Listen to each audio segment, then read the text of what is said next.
Okay, we're back. It's been a while. What's up, everybody? Hey, yeah. Chaluz, everybody. What's up, guys? Welcome back to another stream. We're back to streaming. Can you believe it? What's up, guys? We're gonna be yapping. We're yapping, and we're just chatting and all sorts of stuff. We're back. What's up, Gary's Rock? What's up, Bear? Atomic, Tokore, Roa? What's up, dude? Marius? What's up, Pichu? What's up, guys? What's up, Spectre? What's up, Summer Guy? What's up, everybody? Kudosi? What's up, dude? Zurican? What's up, amigo? All right, so we are going to be yapping. We're gonna be looking at some topics as well, like with specifically with with everything that has been going on and just yapping and just taking this opportunity to do that stuff. I think it'd be it's a good time to do it because I think right now. Oh, by the way, thanks so much, Modi, for the 42 inches. Nekoske, thanks so much for the 52 inches. Thank you so much, amigo. And then Bear, thanks for gifting a sub to Atomic. And Runa, what's up, dude? Thanks so much for the 73 inches. My goodness, thanks so much, dude. And Ricky Ricardo, thanks so much for the 43 inches on Twitch. Thanks so much, guys. Much love. Time to Gigi. Yapping time. Yap time. Yeah, we're gonna be talking about a couple things. I went to the All for One concert, so I want to talk about that, and then I want to talk about the just bunch of stuff. Whatever. Satori, what's up, dude? Thanks so much Hi, for the Koi. 40. We missed you a lot, but I have a very important question. Did you remember to feed Tenma? She's that's why she's next to the window. She uses photosynthesis to be able to feed herself. She's next to the window because of it. And I remember to open the window, the curtains while I was gone. So no worries. She's totally fine, right? Yeah, she's fine. Thanks, Saturi, for the 55 inches, amigo. My God, that's a long time. Bolas Tristes with the 47 inches. Thank you so much, dude. What's up, guys? What's up, everybody? Welcome in. Started a scam train now on Twitch, huh? It is September, so we're gonna be streaming a lot. For those of you on YouTube that don't know, there is a event over on Twitch called September, which is getting discounted prices on subs and gifted subs. So it's a good time to be able to support the streamer. But thanks guys for the support. So yeah, I guess where do I start here? Where do I start? I guess I can go ahead and start by talking about what we can do, what we're doing, and also what the plans are for the future, and then we'll go into All for One and stuff. A lot of people thought I was gonna do a subathon. Not a lot of people, maybe one or two people actually in my Discord. No, I'm not doing a subathon at all. I'm just streaming a lot. So hey, what's up, Yang-san? Saw the Liz Ikemen cosplay at the All for One, and it's so awesome. Thank you for the generosity. It was a lot of fun. I'll talk about that for sure, and I'll also talk about the process behind that.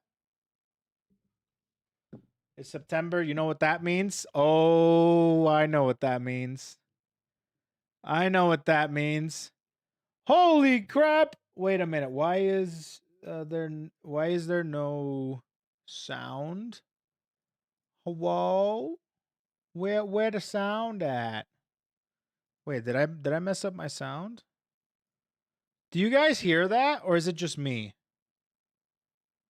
Do you guys hear it? Is it just me?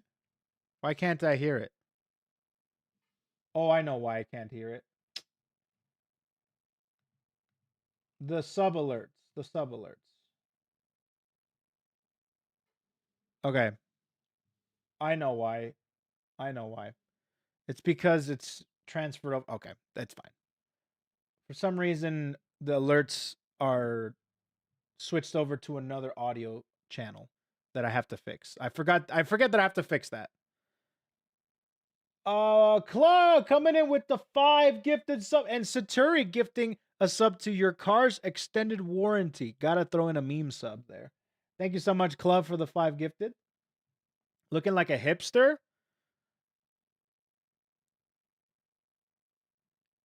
Me? No, I'm not a hipster. I don't even know what that is.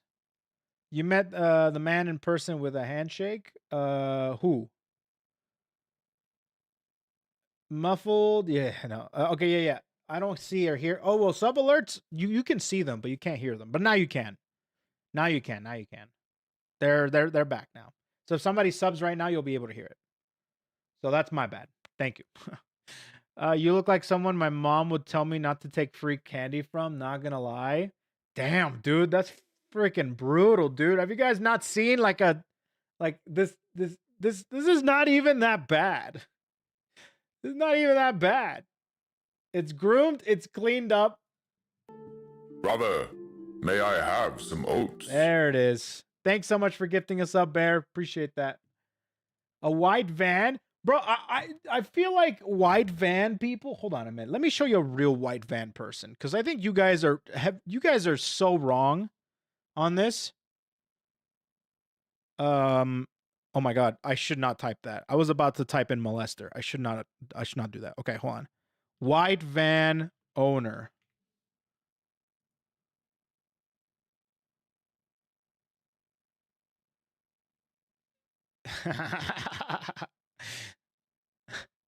See, that's who I think owns a white van right there.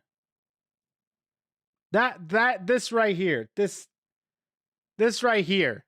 This looks like a white van owner, okay? You guys are getting it all wrong.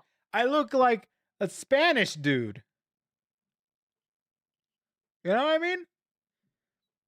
I look like a Spanish dude. This is like, I look like Inigo Montoya. You kill my father, prepare to die. You know? Owner of a white van or a van owner who is white. I mean, you could go either way, dude. It could go either way. You know? But yeah, no. But yes, that's that. I look Spanish though. You look like you're ready for a Zorro cosplay. See, there you go. The Spanish version of KFC. People were calling me Colonel Sanders for some reason. I think it definitely got lost in translation. Try searching Spanish white van owner. Oh. Spanish white van owner?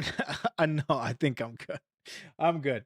Like the V for Vendetta guy? Yeah, or is it Guy Fawkes or something like that? Guy Fawkes? But I think a lot of people... Okay, so I guess I should go ahead and start with the All for One concert, since we're already talking about it, okay? We're already talking about it. I might as well go into it, okay? We're talking about the cosplay, the thing, and might as well do that, okay? Okay, here we go. So this is my cosplay that I decided to do. This picture is not very good. I'm thinking about getting back into the cosplay and kind of redoing it. So here is the cosplay I went to. So I went to the All for One concert. I'll let you guys know about what. I decided to do a bit of an Ikemen cosplay instead of wearing the dress, because I wanted to, one, be different. Two, the dress is so uncomfortable. It's insane. It's so sweaty. And I basically, what I did was I tried to come up with a concept, and I did it through different other pieces of art that I was scrolling through to be like, what would it be like if Elizabeth wore a suit? I'm talking like Chainsaw Man style, right? Kind of like an Ike, kind of like Ao-kun, you know, like Ao. You know, kind of like that, right? So I'm like, okay, what do I want to do with that? And the reason why I decided to do a cosplay is because of things that I cannot disclose right now. I cannot disclose it right, unfortunately, but it's for good reason. You will know eventually why. Okay, those shoes are huge. I have big feet. All right, that's just how it is. So I wanted to do this because originally, if I was gonna go, I was gonna just do a suit. I thought it was pretty cool, right? And yeah, I decided to combine stuff. Okay. So with that being said, this is what I came up with. And I think it came out awesome. I found a white so this is actually a women's jacket. This is not a men's suit. This is actually thrown together by me and Faith last minute. Faith put in some rose patches on the lapels, which is awesome. I decided to go with you a know braided what they look. say about big feet? Big socks. Sure. Big socks. Sure.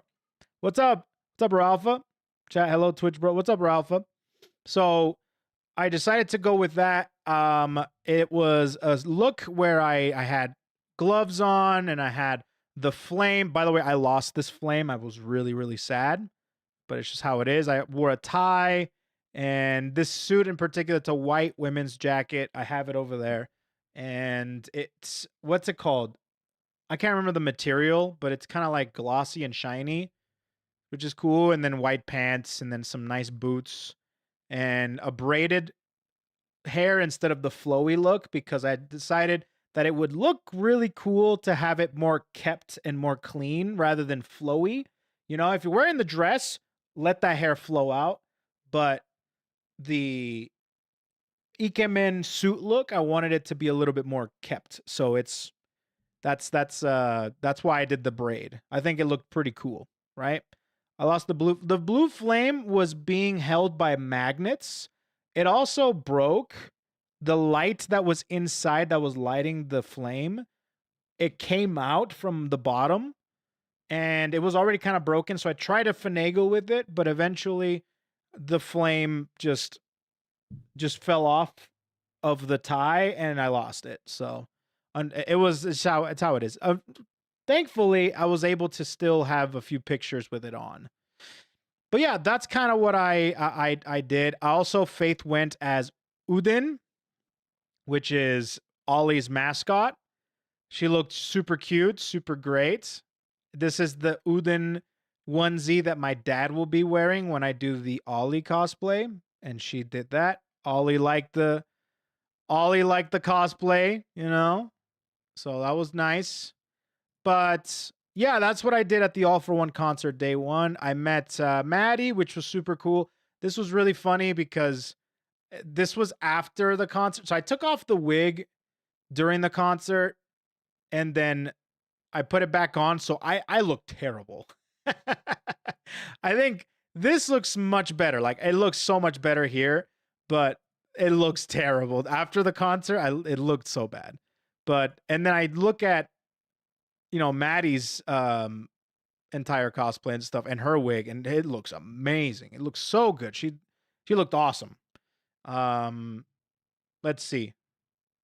And you can see where I lost my flame. My flame's not there. And then and then took some pictures with some people, met some really cool people, right? I retweeted a bunch as much as I could. But yeah, I think it turned out really good. Oh, this was really funny. Yeah, I met Yago briefly. You know, it was just like a quick exchange of like, "Hi, how you doing? You know, you're awesome, right?" And I guess somebody took a picture from far away, like from way, I don't know where. And I don't. It was kind of funny. So this is where I took off the wig right here. So yeah, I was talking to her translator. And Yago was there and stuff like that. So, not her to his translator, right? Because he couldn't understand too much. So, pretty cool.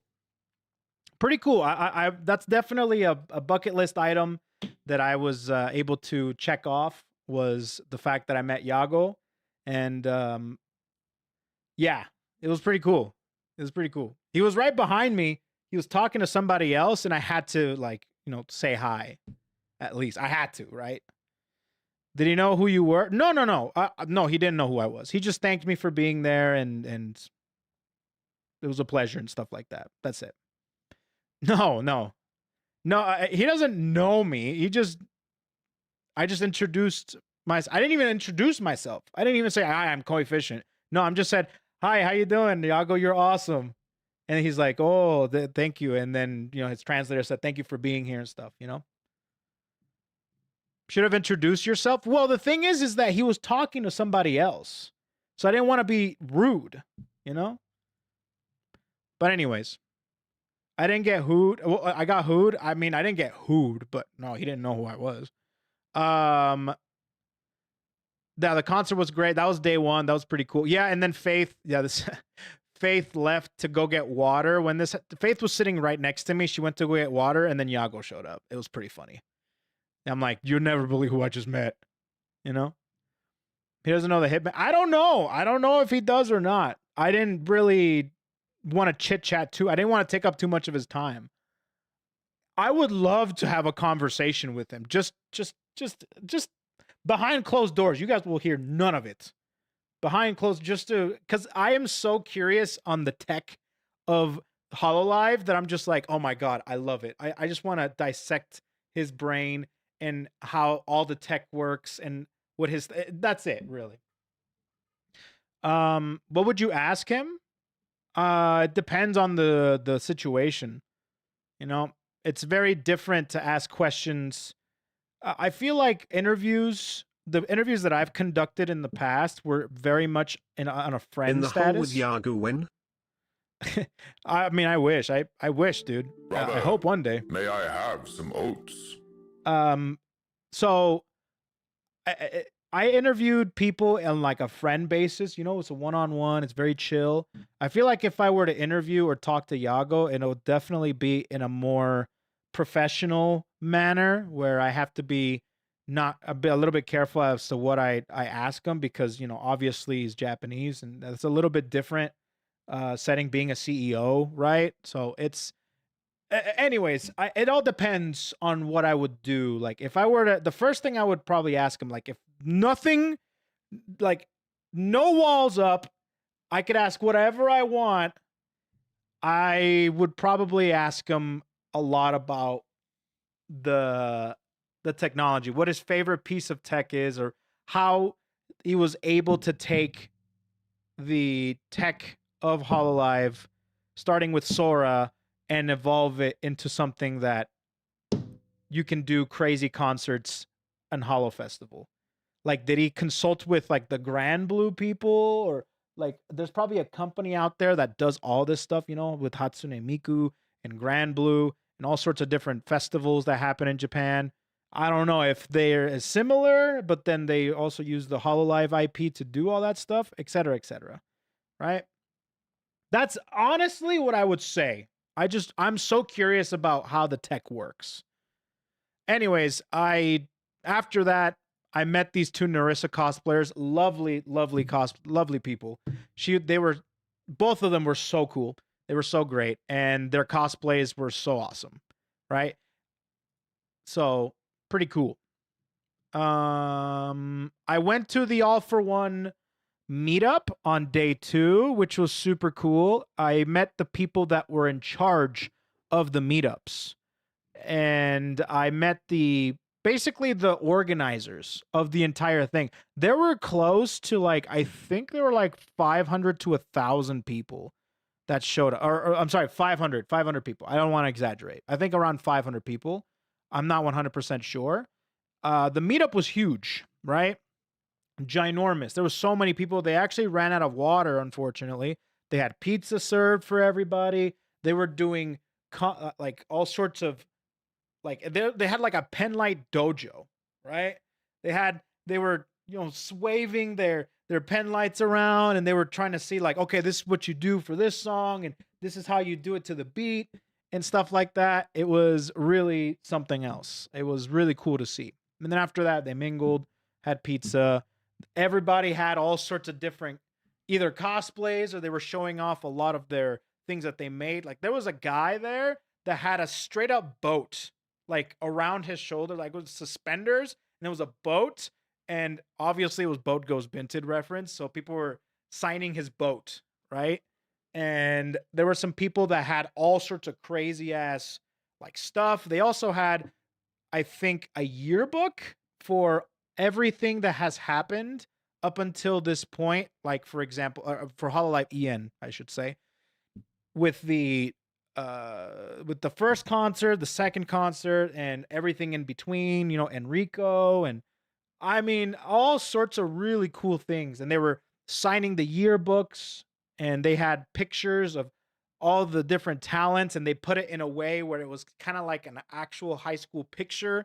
I thought it was all so cute, and it was so awesome, and everything. I was thoroughly impressed, right? Did you see Wiki? I did not actually. I did not run into him. I think some people saw him. He was definitely there, but I wasn't able to meet him. I would have loved to meet him, but I was there for like 2 hours. I think I might have seen him filming something. I'm not sure. I think. I'm pretty sure. What was your favorite All for One performance? I'll get to that. But yeah, that was day 2, and then I went to the concert, met a lot more people, right? I kind of live tweeted out a couple things while I was at the concert. My seats were incredible. I freaking loved the seats. It was so awesome seeing not only the performances on stage, but the performances in the audience. Let me tell you something about these concerts, okay? These concerts, not only are you seeing a performance on stage, but like I said, a performance in the audience. They 100% make concerts 100 times better. It's a different beast. It's cool seeing it online. I've seen Hololive, like HoloFest online, and I don't think I saw I did not see Breaking Dimension last year, unfortunately. But when it comes to the like seeing it live versus seeing it online, it's a different beast. Okay? It's a feeling that you will never ever feel unless you're there. Never. Not even regular concerts. I've been to regular concerts. I've seen like Dragon Force.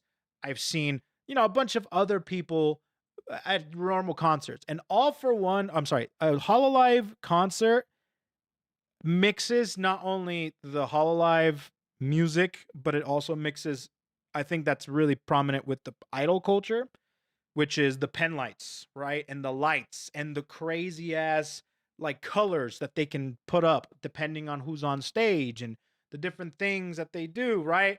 When the beat drops, everyone goes crazy, right? And then when it's like kind of slow and building up, you kind of like that's kind of more melodic and harmonic, and it's just kind of like a wave, like a sea of people just having a good time, right?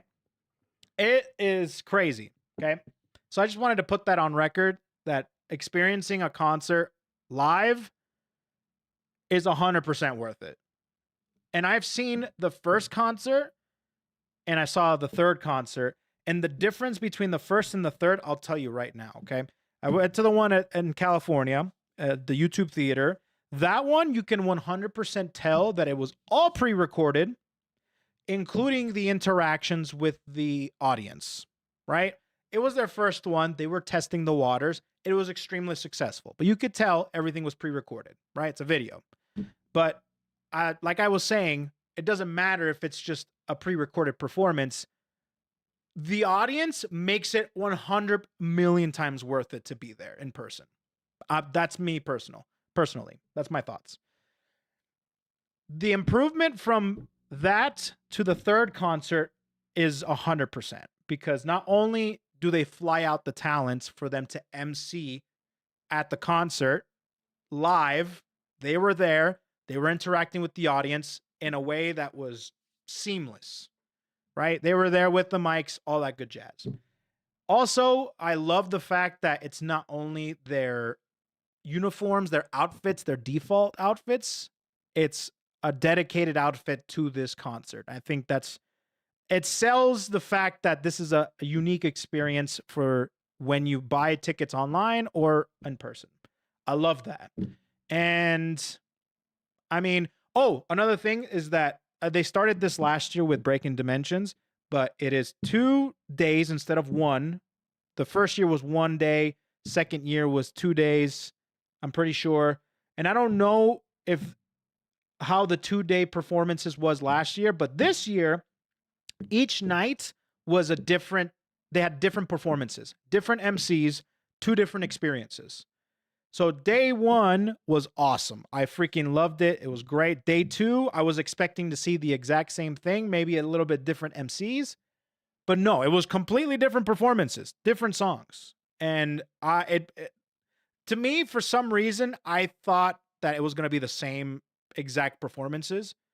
But the fact that it was 2 different performances, 2 different basically 2 different concerts, I was very happy. I was very happy to see the different performances, a different night. You know what I mean? I love it. Then it was the same as last year. Okay, cool. That's good. I love that.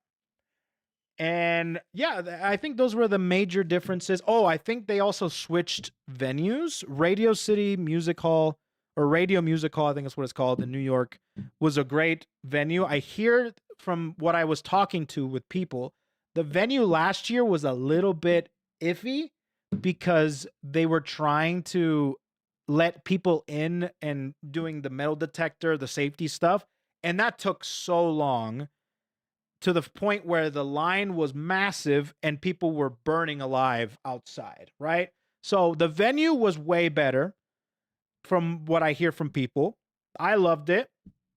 And I think the fact that it's in New York, while it's funny that it's in New York, I do like the idea of it being kind of like a New York thing, because I went to New York for the first time, and this is the next thing I'm going to be transitioning to, is I went to New York for the first time, okay? Let me keep this super brief.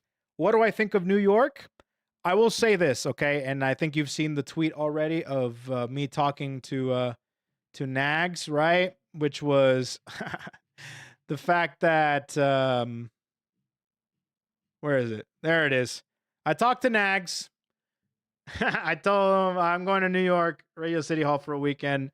He said, yeah, go back home, refund it. There's a lot of memes of people basically just not liking New York, and I can see why. Nags is a person that lived in New York, so he has the worst experience of being in New York. I think people that live there have some of the worst experiences that I've seen or I've heard about, mostly because not only, I mean, the living situation over there in New York City is insane. I was talking to a lot of the locals, and man, is it a different world for me, because over there you pay for like a 2-bedroom, 1-bathroom, and it's like $3,000 or something, depending, right? And not just that, but everything is really expensive and stuff.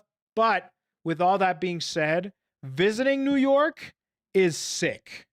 All right. Granted, the place that we were at, which is Manhattan, apparently is the best part of New York. That's like the place where you see in the movies and you hear everything about Manhattan when it comes to, when it comes to New York. Everything here about New York is all in Manhattan, like Broadway, Times Square, Rockefeller Center, Radio City Music Hall. Yeah, that type of stuff, right? It's all in Manhattan.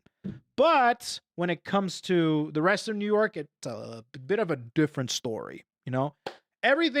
All the stories you hear about New York are 100% true. Meaning, it smells like shit. There is homeless people everywhere that smell like shit. And there is all sorts of different, like, there's a dichotomy of classes there, meaning that you'll see a bum in the same street as a rich guy getting to the Diamond District. Like, all of it is true. Okay? No rats. Okay, here's the thing. There are rats in New York. I didn't see one rat, unfortunately. Now, Faith wanted to do something in New York that when I told my friends that are from New York, they told me, don't do that. It's a scam. But we were very close to doing it. but we couldn't do it because they weren't available. It's a tour of you seeing rats and garbage. Let me repeat that. It's a tour of you going from place to place, sightseeing garbage and rats. And Faith really wanted to do it. So, obviously it's a tourist trap. Obviously. But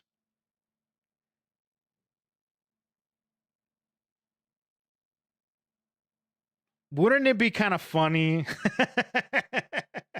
You know? Anyways, that's all I'm saying.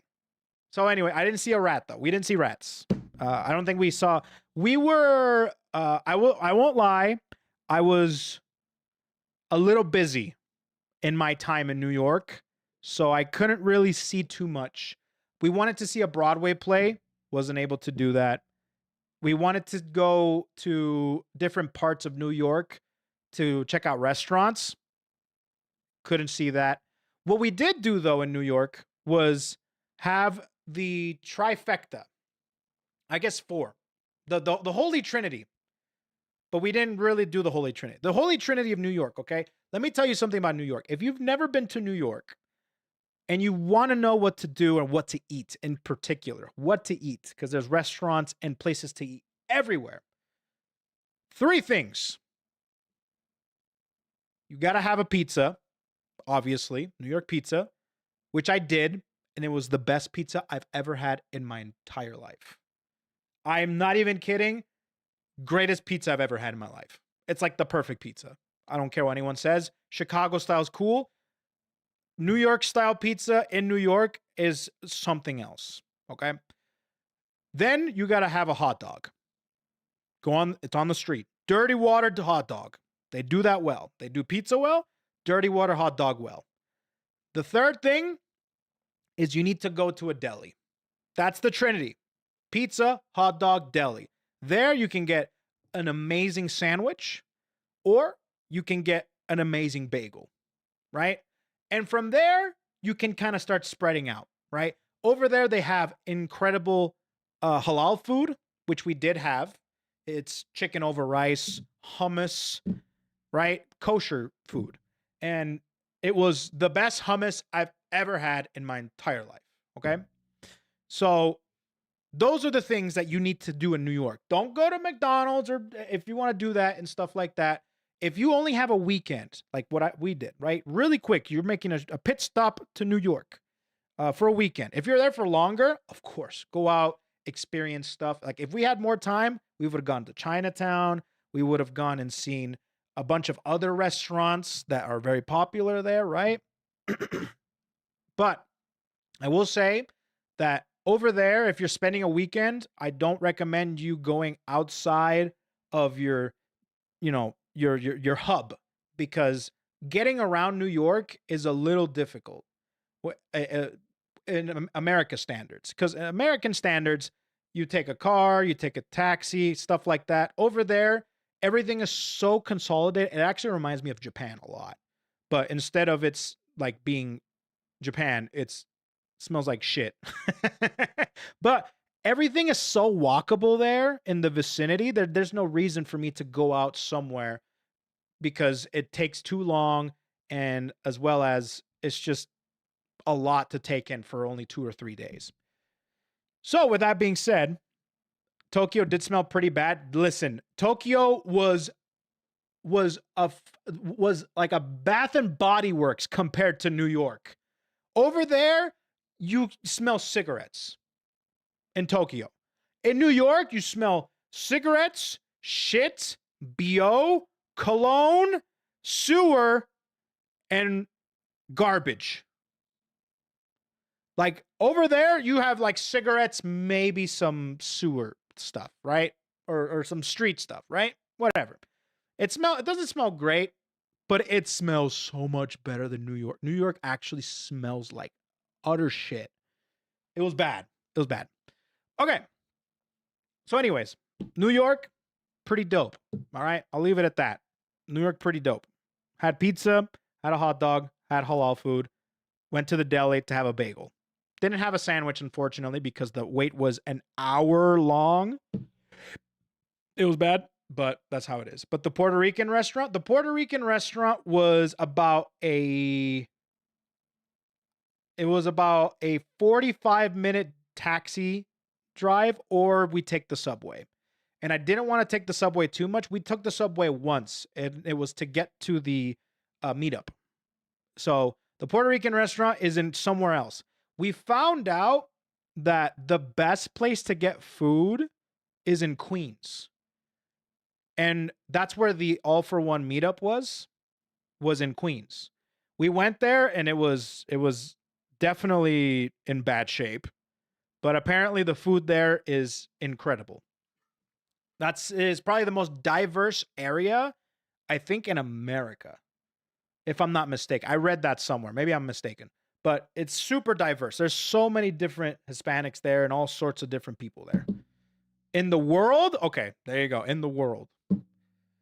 Either way, that's what happened in New York. It was pretty cool. If anything else comes up throughout the stream, I'll talk about it. But yeah, New York was pretty sick. I actually really like New York because I visited there for a couple days. Living in New York, it's very similar to Puerto Rico. It's how I feel about Puerto Rico. Like, I don't want to live in Puerto Rico. Well, okay, I kind of do want to live in Puerto Rico, but I would much rather just visit there, you know? So, but if I were to live there, it would only be for like half a year to a year. Either way, no restaurants. We did go to an Italian restaurant in the hotel. It was an Italian restaurant that was in the hotel. It's pretty good. I liked it. It was very delicious. It was right on the balcony, so you could see Radio City Music Hall down below. The freaking buildings were ginormous. My God. But yeah, New York was pretty awesome. Now, what do I talk about next? Do I talk about the actual concert itself? Like my experience, talk about the concert? Maybe I'll do that next. Like, who saw the concert here? Who saw the concert versus... well, it doesn't matter. It's online, in person, doesn't matter. Who watched the concert here? I'm actually curious. You guys saw it online? Day 2 in person? I only seen the Takamori kiss. Yeah, I saw that. That was pretty crazy. That was in person. You're the Wizard, OG-chan. Hey, what's up, dude? Yeah, there was a couple of OG-chan cosplayers, dude. Online, I was there. We got Anchor scuffed during a live concert during an MC segment before GTA 6. Let's fucking go. Yeah, so for those of you that don't know, on day 2, there was a bit of some technical difficulties that happened during the MC portion of the concert. So there was, in between performances, they have an MC portion, and I don't know what exactly happened, but everything went down. The screen, the lights, everything went down, but you could still hear the talents, right? And yeah, it was just like some weird technical difficulties, but they got it back up and running within, I want to say 2-3 minutes. And I'm glad, and that's what was really cool about them being there, is that they can kind of like play it off and kind of improvise and stuff. I hear that Ollie felt really bad during that, to the point where she actually kind of like cried over it and stuff. I did see that. Which, to be honest, is I understand how she feels and stuff, but I feel like she was, and she talked about it. Everyone comforted her and stuff like that. So I think she did great. I think she handled it amazingly, right? It was not her fault. I think she saved that segment absolutely. And yeah, she did a great job. So, but I did see that she was feeling bad. So I hope she's definitely feeling better now, but at the time, probably not. Yeah. Yeah, no, that was not her fault or anything like that. But either way. Yeah.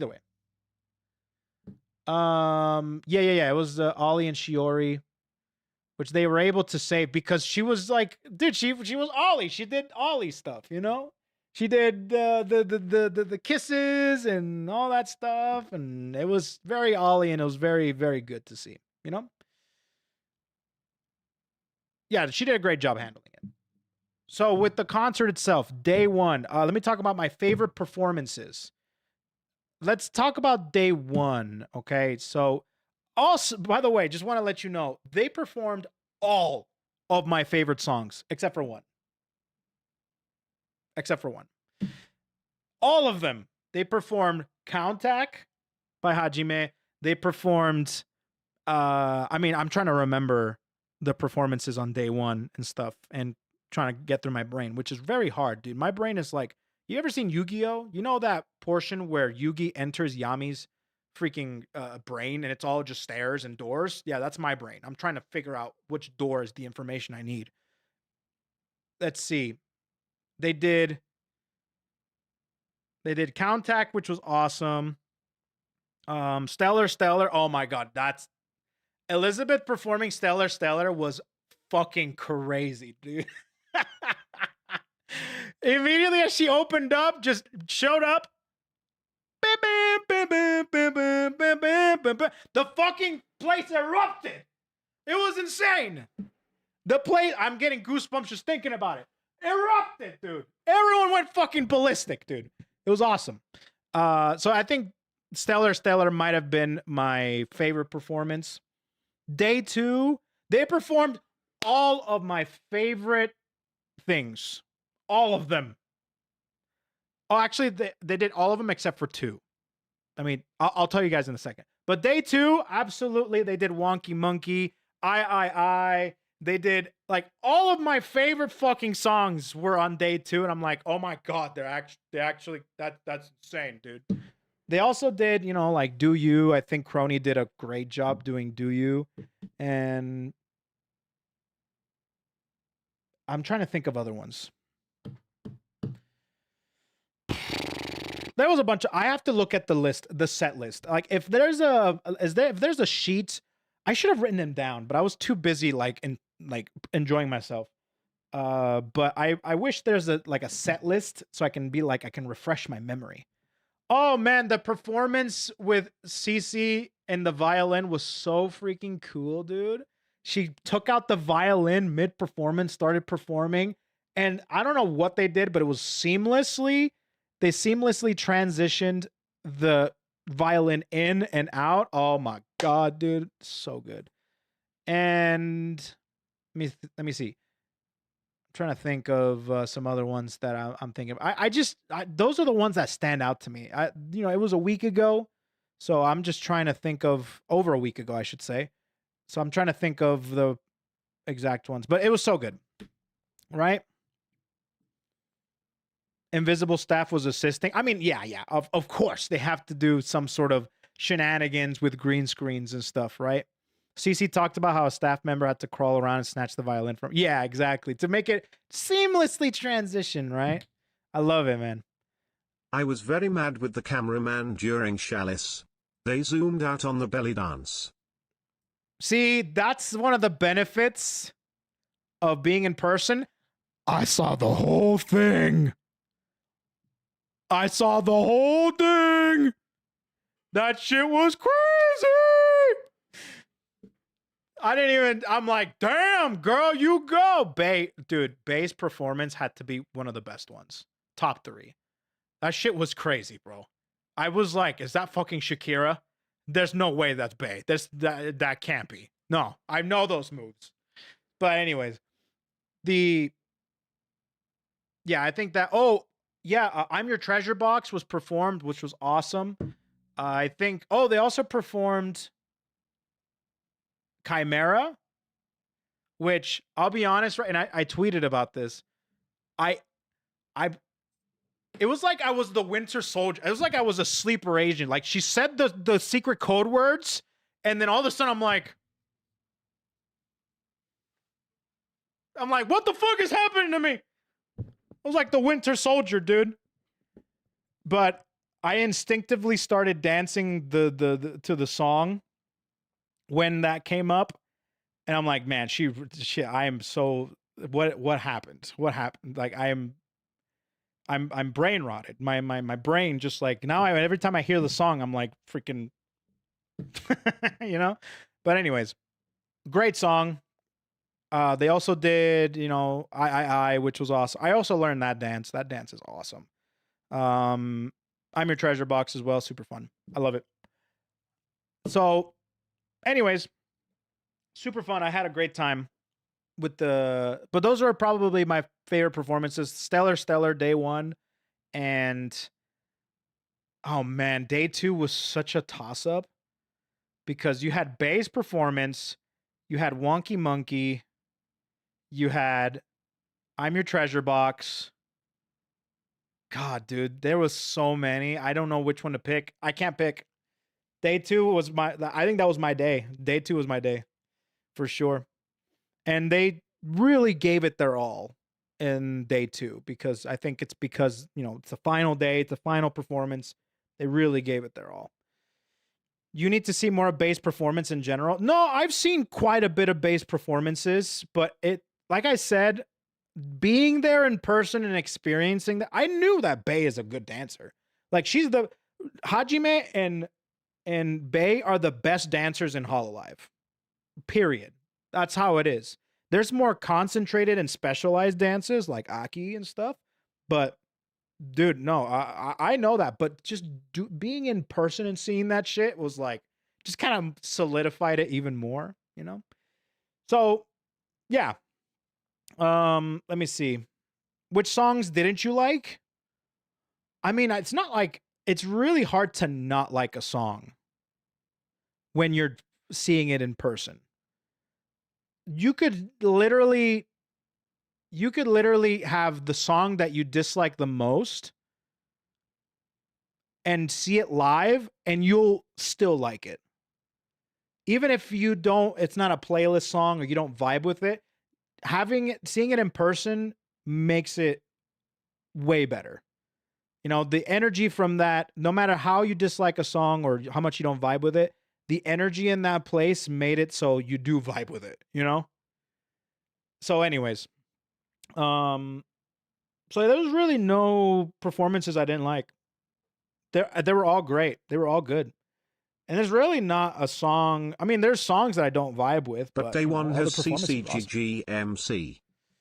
Yeah, the Auto Fister one. Yep. Yeah, with her. Yeah. Yep. Brother, you can already tell. May I have some oats? All the hilarity from Auto Fister, you could tell that they were trying so hard not to say Auto Fister. But then, because they're like, yeah, can we get a CCGG? Yeah. But then at the end, Gigi's like, Auto Fister, Auto Fister, Auto Fist. And I'm like, wow. Well, there goes all that effort out the window, Domo, thanks so much for the 71-inch Prime, dude. What's up, dude? Thanks so much, amigo. The performances and the songs that they didn't do, which makes sense, obviously. The one was Holotori Dance. I love the Holotori Dance. It's obvious they didn't do it because not all of them are there, but they could have done something with Kiara and Subaru. I don't know. It would have been cute. And the other one is Psycho by Bay. I love that song. If that song played in the... So when I first heard Psycho, I didn't vibe with it too much. I remember it was during a stream. It was during a stream where we were doing viewer-submitted music from Hololive or VTubers. VTubers submitted music. And I didn't vibe with it too much. It was good, but it wasn't a playlist song. Then I went to the first concert back in 2023. I can't remember when it was, when the first concert was. And she performed it live. And I fell in love with the song. Now it's a playlist song. I listen to it all the time now. One of my favorites, actually. And they didn't perform it this last concert, but I wish they did. I wish she did. Instead, I think, she did another mind-boggling performance. But anyways, yeah, those are my favorite performances. Those were the ones that I probably will say, Risu, Narissa, and Elizabeth. Oh, yeah, Oh, dude, I wanted to know what song that was. Because I'd never heard of that song. But I think that was day one. when the performance started and it was showing who's going to perform next, and it was like Nerissa, Elizabeth. I'm like, okay, Blood Raven, let's go. Brother, may I And then have all of a some sudden, oats? Risu was there. And I'm like, oh, we got some fucking powerhouses in here, dude. No, this is like the dynamic. If they put Toa in there as like a quadruple thing, I would have actually shit my pants. I'm like, nah, dude, this stage is not ready for the quadruple powerhouse, okay? But it's called Alice and You. Alice and You. Yeah, I'm gonna look that up. I don't know if I like it because of the song itself or if it was because it was the three of them performing it. Because that sometimes that happens. Sometimes I like the live performance more than the song. I'll give you an example. I like Tyler the Creator. I really like Magic Wand performed rather than the actual song itself. The performance for Magic Wand is like my favorite thing ever. But the song itself, like on Spotify and stuff and YouTube, it's like whatever. You know? Oh, this is the set list? Oh, let me see that. Oh, shit. Thank you. That's perfect. We can take a look at the set list. Okay, so day one was, yeah, All For One, obviously, which was cool. Genesis, that was good. Temari, oh, she did such a good job, too. Above Below, Hot Duck, yeah! They got the duck song. I forgot about that. Then RRR, which was really cool by both Callie and Bay. Gravity is something that Brother, I may I didn't have some oats? I didn't really know too much. Oh, I'm sorry. This is another performance that's similar to Psycho, where when I first listened to it, I liked it. It was good, but it wasn't like a playlist song for me. And then I heard it live a week ago, and it's like one of my favorite songs. I can't get it out of my head now. I love this shit's so fucking good. Gotcha Gotcha Adventure. A lot of people really liked it. I talked to a couple people that really like Gotcha Gotcha Adventure, which is her Raura's original song that she did in her 3D debut. I listened to it after the stream, and it was good. She did a great job, and the performance was awesome. In My Feelings, here it is, Alice and You. What an insane song, dude. Diamond Girlfriend, which was cool. Actually, Iris had a couple of performances, huh? Howling with Womoko Contact. This was so fucking cool, dude. This shit was.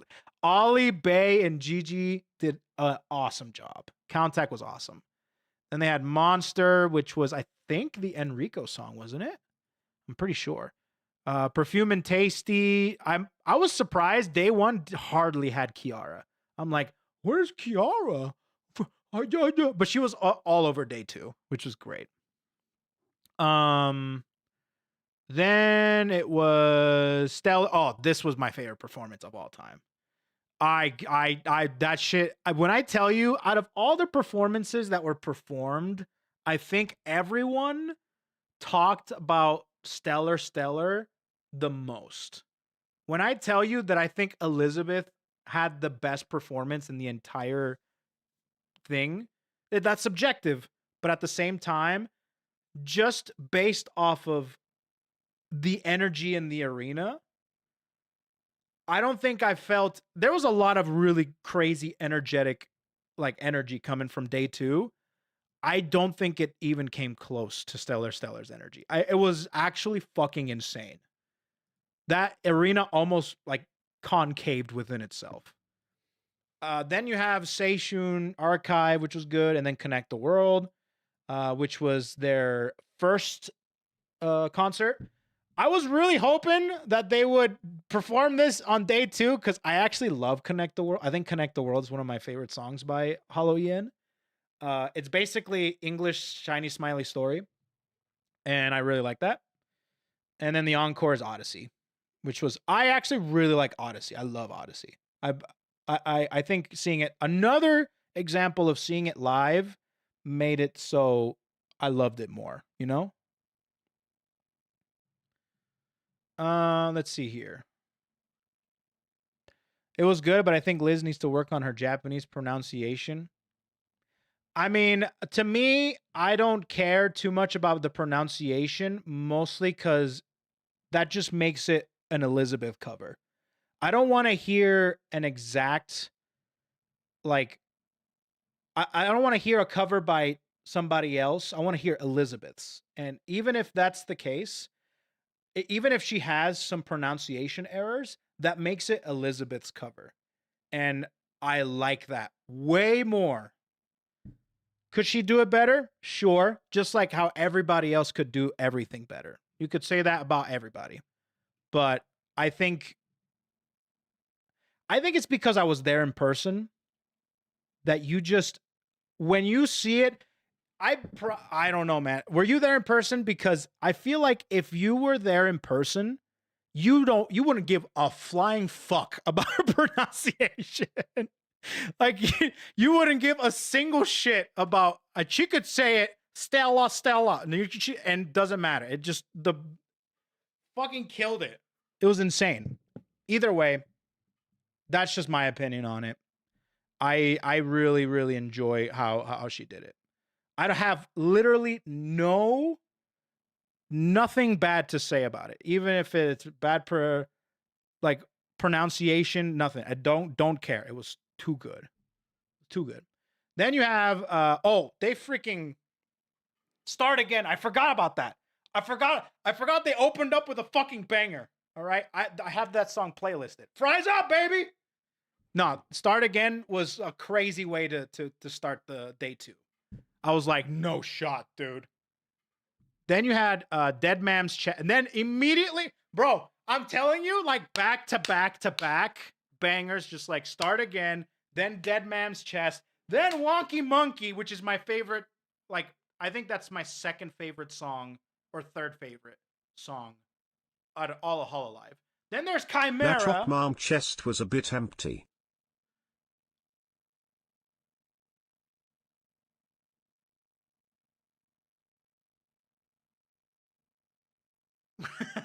Yeah, not wrong, but you know, we'll leave that for the Pebbles to make fun of her for, or to tease her about, you know. Either way, back to back bangers, dude. It was Dead Man's Chest. It wasn't just Bijou though. It was other. It was somebody. Who else did it? It wasn't just Bijou. I think it wasn't Narissa there too. It was Narissa, Bijou. I think somebody else. Am I remembering it wrong? I swear there was 3 of them for Dead Man's Chest. It was just Bijou? Am I remembering it incorrectly? Shit, dude. Damn. Maybe I was just, I don't know. I'm just bad. Either way, you had, oh, that was Treasure Box. You're right. That was Treasure Box. My bad. No, you're right. Anyway, so yeah, Wonky Monkey and then Chimera. Back-to-back bangers. Back-to-back bang. 4 of them in a row. Then you have Lifetime Showtime. Then you had Akuma, which was Shiori. I think that was a great song. Suspect. I did not know that. I didn't recognize Lifetime, Akuma, or Suspect. La Roja. I definitely know about La Roja.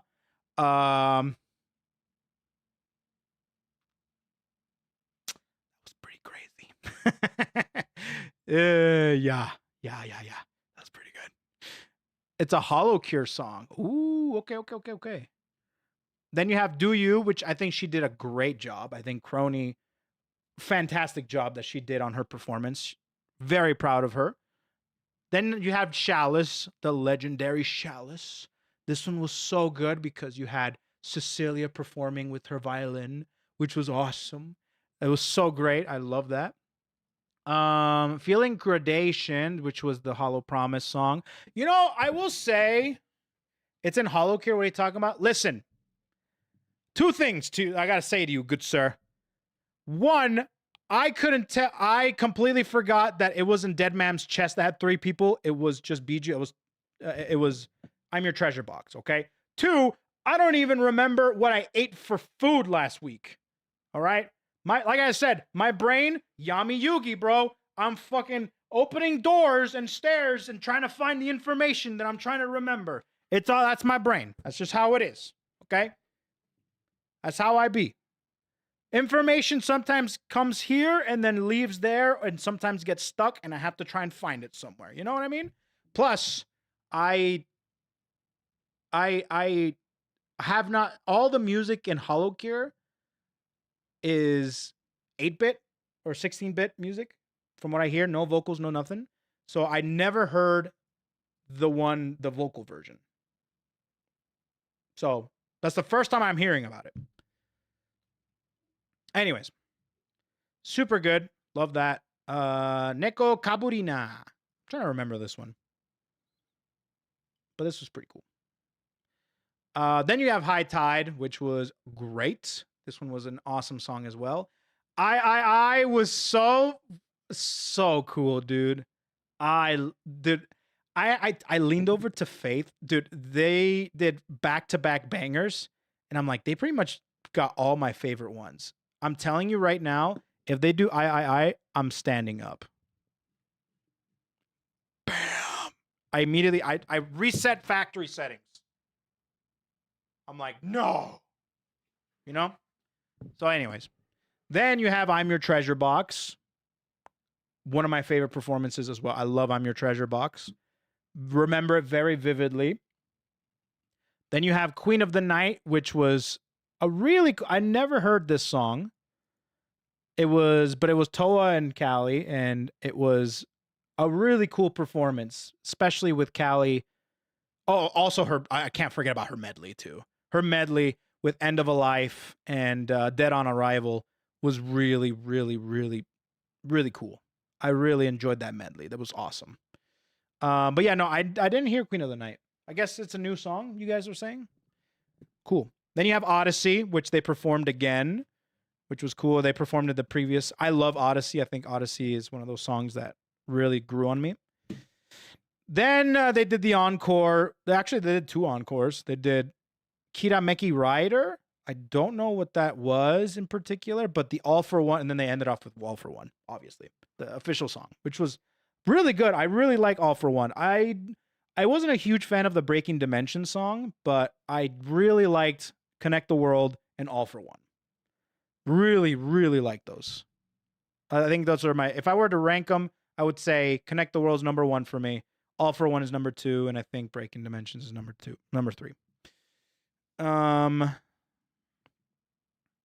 Let's see. Second most iconic song, iconic Holo song on the JP side.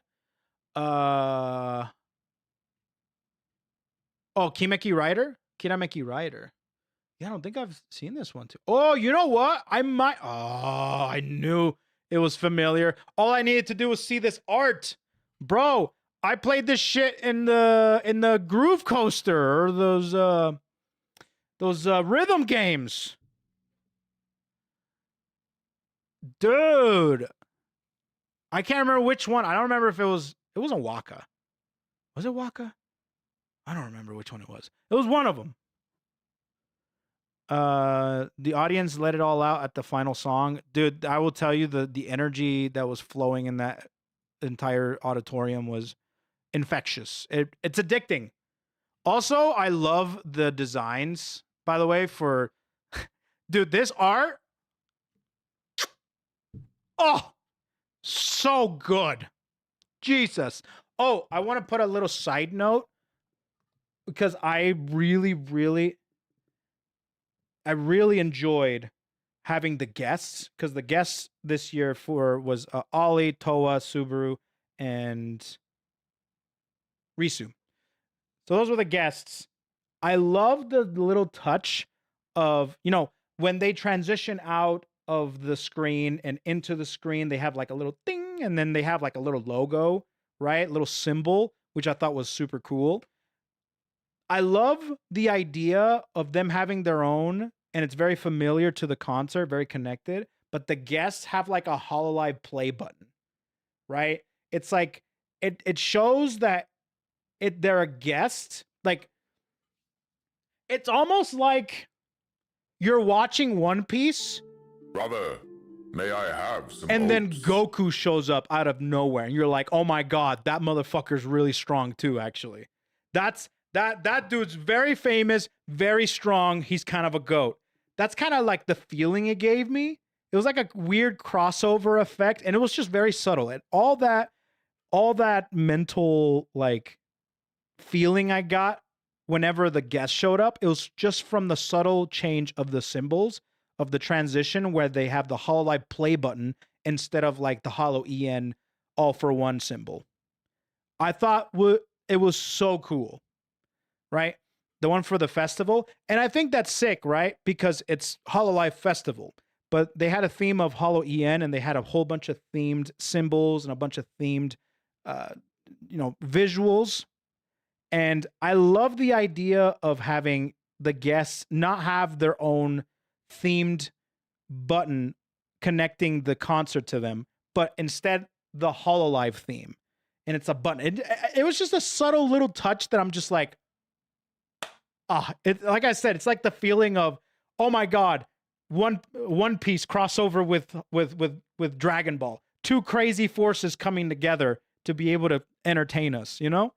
I love it. I thought it was a great touch. Anyways, I loved it. And it's only for the guests. Like whenever they showed up and the freaking little play button and it was Subaru, I'm like, holy shit. This is a level 100 Hololive VTuber. You know what I mean? This is like, she's been around for longer than most I'll of just the say girls that that are Odyssey here in this hits concert. differently after these last few months. Oh, that was another thing too. To kind of end off my feelings and stuff and my experience there, or at least the concert experience, I will say that I did realize whenever, Promise showed up and especially Myth showed up, I'm like,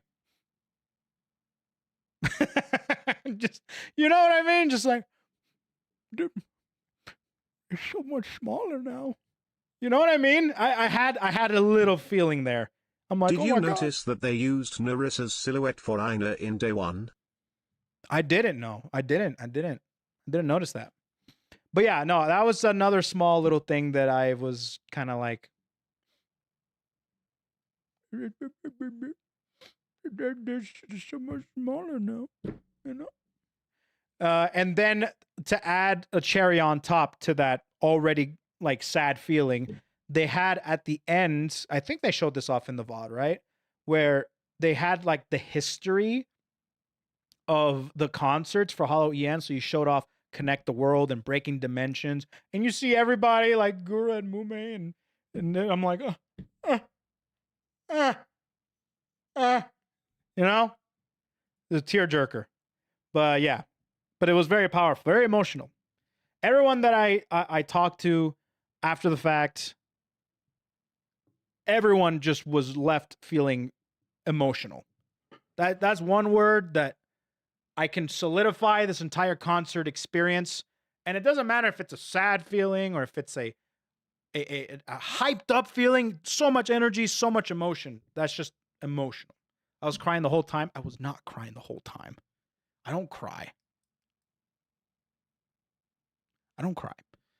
But some people did. A lot of people did. Okay. So yeah, that's my experience of HoloEn concert. It was amazing. Man, it makes me really, really, really want to go to Holo Festival. But I will be honest, the experience that I got for the third concert was really nice and not super jam-packed when it comes to experiencing the concert itself.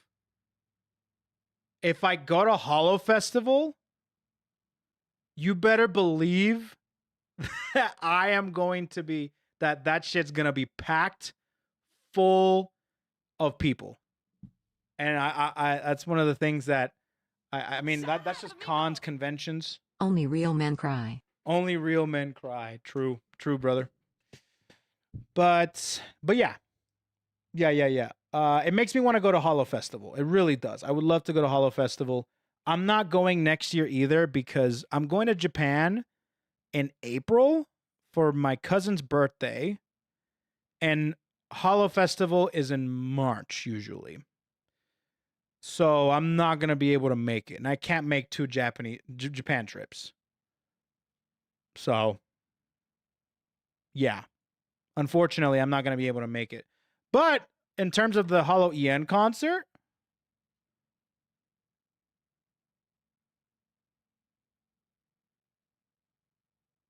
maybe stay there on vacation then. Well, the thing is I'm not Faith is not going because she can't take it off work and stuff. And if I stay there for longer than 2 weeks, I feel like bad things will happen back home. Bad things will happen. So, yeah. Not that anything will happen in particular, but, you know,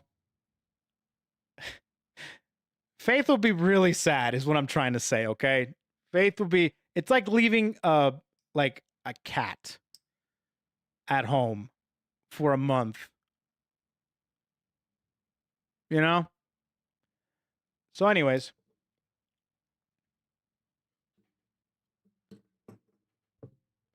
If they ever do one in Chicago, I'm going to be so tempted. I went without him for 40 days last year. By the way, that's cumulative. Not in a row. Out of 365 Brother, days. May I have some oats? Throughout the year, 40 of those days, she was either visiting family, I was doing a trip, whatever the case may be. Oh, well, no, that's the subathon is different. No, I was still here, okay? I was still here. I was still able to talk to you and all that stuff. I'm talking about just like not being with you. Anyways, that's beside the point. Thank you so much, Satori, for gifting us up to Joey Efficient. What a funny sub that was. That is. Imagine having the chance to go to a Hololive event. Couldn't be us EU people. I really hope that they end up doing like a Hololive EN concert in Europe. You know, they could do it. 100%. I think they could do it. It's a hard thing to do, though. Being able to plan 2 concerts in a year for Hololive must be have tough. Some oats? Satori, thanks for gifting a sub to Moy Efficient. Appreciate that. Thanks, bro. Much love. Did you check out the new trailer for Blitzcrank? New character? No, I didn't. Actually, I did not. But yeah, that's kind of my things with the concert. So those are my that's my experience.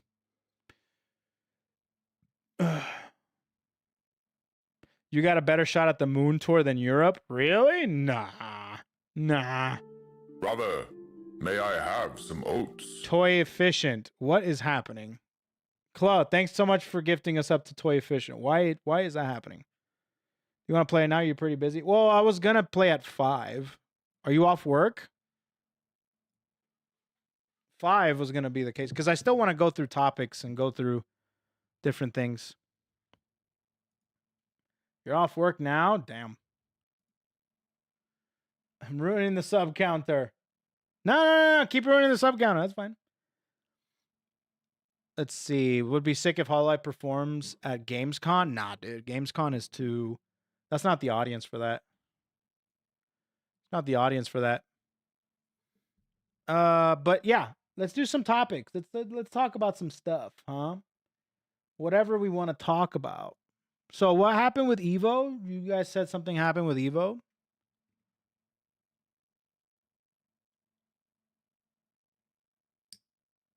What happened with Evo? It got sold? To who? Brother, may I have some oats? Satori, thanks for gifting us up to Joel Efficient. Joel Efficient, huh? I see. So it got sold to who? No, there's no way it got sold. Wait, did it get sold to Saudi Arabia? Like the same thing that King of Fighters.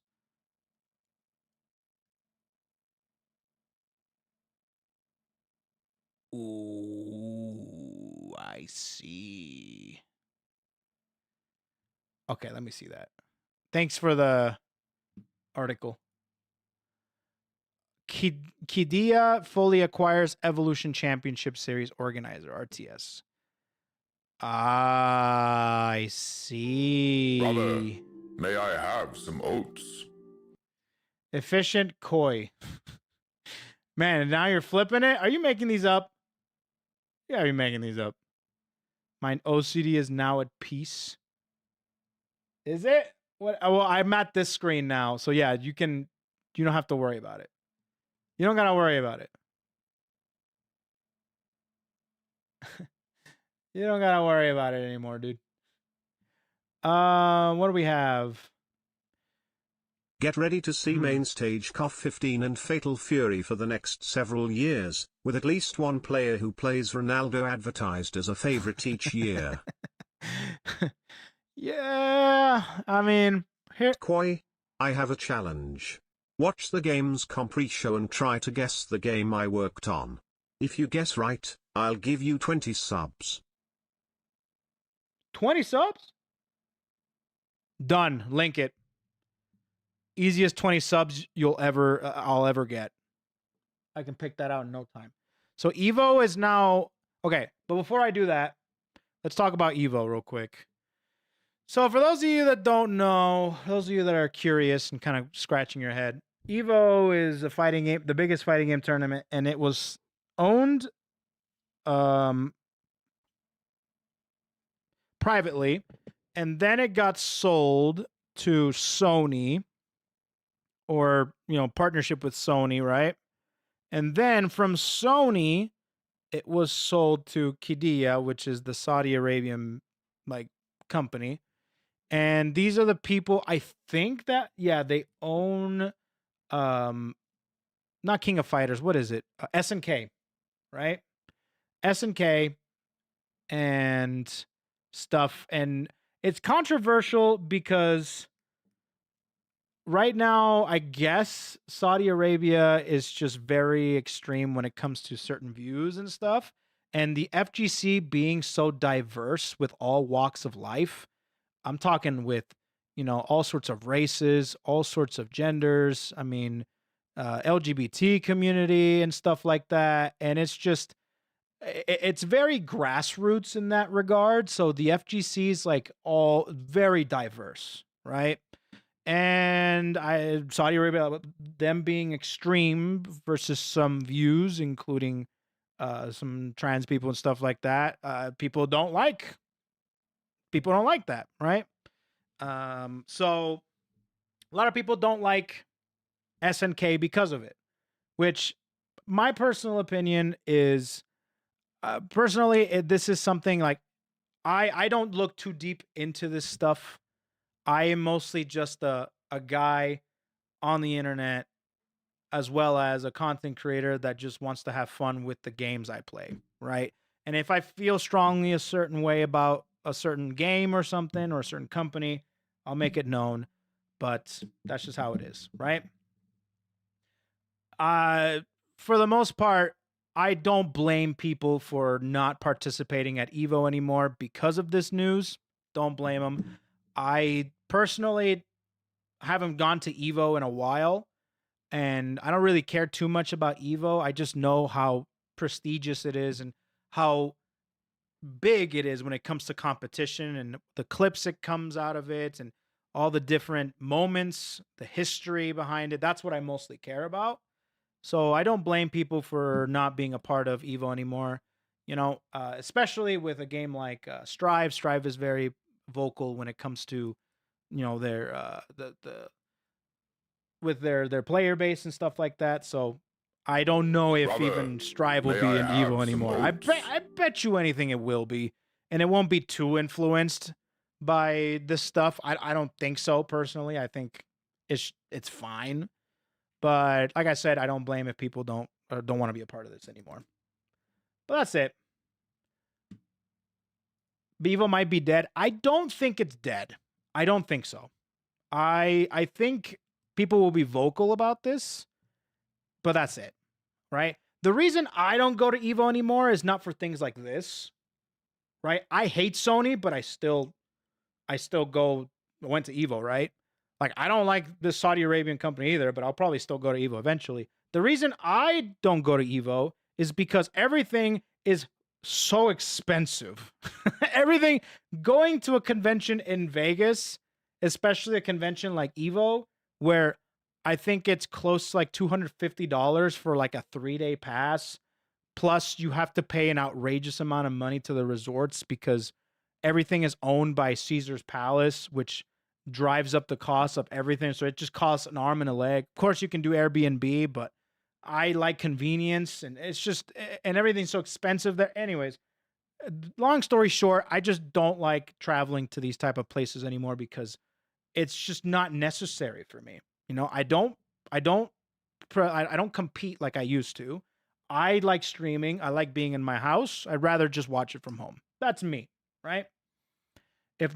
I wish the Mafia still ran Vegas. Dude, I know. If the mob, you know what's really funny? You know what's fucked up? That the mob running Vegas would probably be more enjoyable than having all these big companies run Vegas. Isn't that fucked up? Crazy. Anyways, I wish the mob was back, dude. I wish they were back. So yeah, I do think that this is unfortunate news, but I don't think it'll kill Evo. Well, only time will tell, I guess. But like, I'm still gonna be watching it. I'm probably still not gonna go unless I'm flown out like via Sajam Slam or another opportunity like that. But yeah, that's me. What if Corona botan behind you and ask you for an autograph? An autograph from me? No, that will never happen because they don't know who I am. Maybe Corona briefly because she saw me making an ass of myself when I showed her my cosplay of her back in the Mi Corona stream that happened a while ago. All right.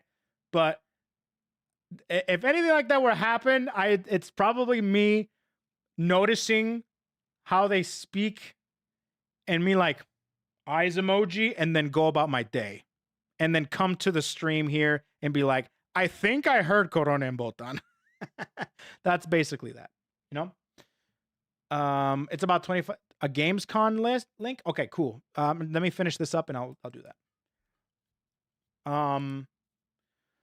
So with that being said, yeah, that's the news of Evo. It's another company. It's a huge company and it's a huge event. Of course, they're not going to let it go down. So if they're going to sell it, they're going to sell it. It's going to be passed around, you know? In my opinion, this is no different. I mean, it's sad because it's something that started off grassroots, just like everything else. There's no different for me personally. There's no different from like ordering from Amazon, or like shopping at Walmart, owning an iPhone. You know, like the company behind them does evil shit, but that's just how it is in this day and age. It sucks ass. That's just how it is. It's called sports washing. When a government starts investing into big entertainment ventures to cover up the dirt they have. Sports washing. That's a good term, actually. I actually really like that term.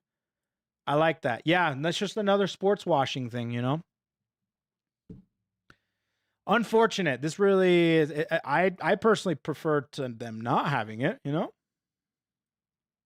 It's the Saudi government. Well, I know it's not a private company, but it's I kind of look at it kind of on the same scope, you know?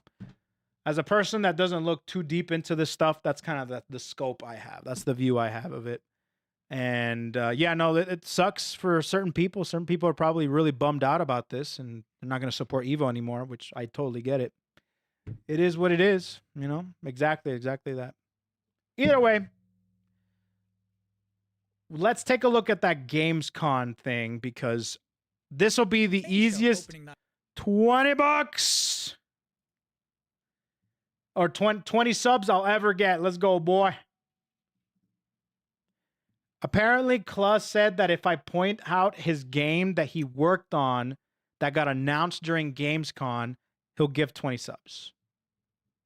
I want I want to do that. Night Live, the one with Black Ops 7 and Resident Evil Requiem, hosted by Jeff Keighley. That's soon, but not yet. This is the waiting room. And the secret about the ONL pre-show is the premiere. Old pal Bubsy from all You didn't work on Bubsy, did you? those classic games. You didn't work on Bubsy, did you? Please tell me it's not Bubsy. I'd probably think of you a little differently. But you know what? If it's Bubsy, whatever, dude. Okay, what else? What's next? What's next? If you told me back then, poppin', here's another. All right, what else? There's this game. The Cyclones 1.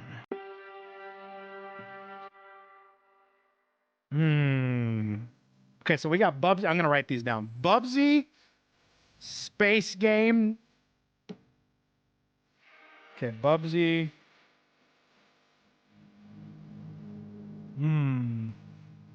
Space. Spice. Spice. Galactica?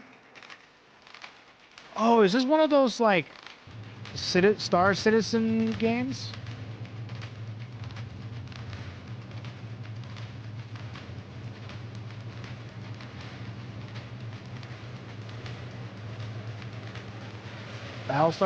Is Battlestar Galactica a game or a show? I heard that somewhere. Okay, Battlestar Galactica. You're watching the Gamescom Opening Night Live pre-show, which will basically be me choose teeing up wall-to-wall trailers in the time before the main event. We do have an interview coming up with the project. Okay. All right, here's another one. LucasArts. There's no way you work for LucasArts, do you? Let's find out. I didn't see this at all. None of this. Oh, that's cool as hell, though. What the hell? Bro, what? What? This is cool. Is that Abraham Lincoln? Oh, is this a remaster? Damn, they should do a bunch of games like Wolfenstein and Doom. They should do it like this. Remaster these. It's gonna take more than bullets to get what you want, mister. But it looks cool as hell. Once a lawman, always a lawman. Outlaws. Okay, let me see. It might be maybe Outlaws. Interesting. But this is LucasArts. If you thought maybe I was exaggerating, it's really good. Okay, what's next?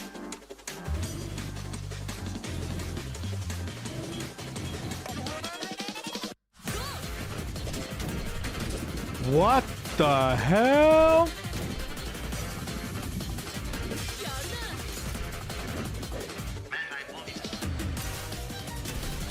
All right, that's kind of, I won't lie, this is probably the best game I've seen so far. Bro, I hope you made this game. You know, I might guess this game, but I don't know. What if I, like, completely shit on his game and, like, rep the stupidest game? I really hope not. I really hope not, bro. What? You got Megazords?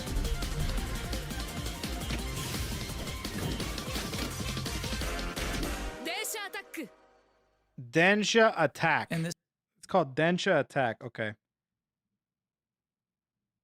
All right. So there's that one. I really hope it's not Battlestar Galactica, dude. year's Xbox show, Keeper. That was cool. So you showed a first look at gameplay of Keeper. The game itself is about the lighthouse, but also the bird as well, right? This duo. And I'm curious about, so excited to have you here. So you showed a first look at gameplay of Keeper. The game itself is about the lighthouse, another one, but also the bird as well, right? This duo. And I'm curious about whether that was conceptualized first as like it could be this one. It sounds like a cool idea, or if that are perfect companions. It's not this one. Okay, I can at the same scratch time, that the out. bird is wary This is of an dark interview. spaces. And really I inspiring don't know. to me That could because be you. Is that you, Kla? You're stuck out. It was scary. Is that at you, times, bro? but also scary. No, I'm just kidding. Okay. What's next? So fast, Skeletor. Whoa, what's happening? He man in the The game might be named Keeper, but boy does it look like a sleeper. Nice. Good one. Good one. I've never played a He-Man game, nor have I really watched He-Man. I just know I have the power and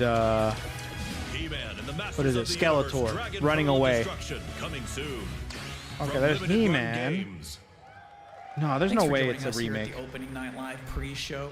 We're only about half. Okay, what is this? Crying frog.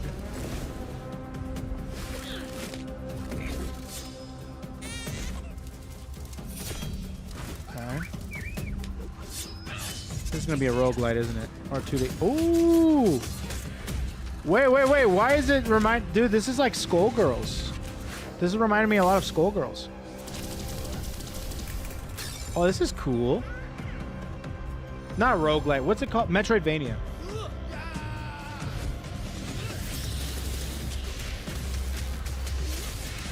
Oh, that's cool. Absalom. That one's kind of cool, actually.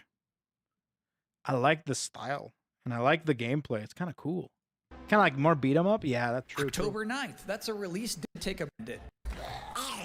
Look There's at this Long one. Gone.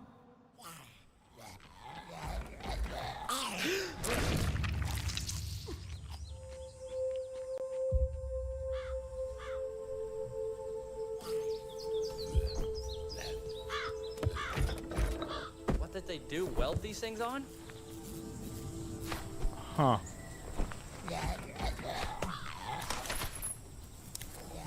Huh.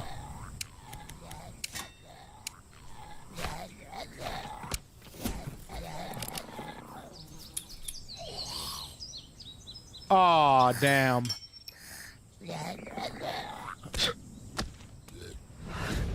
Really? Okay, that's... Okay. I kind of like that. That's actually super cool.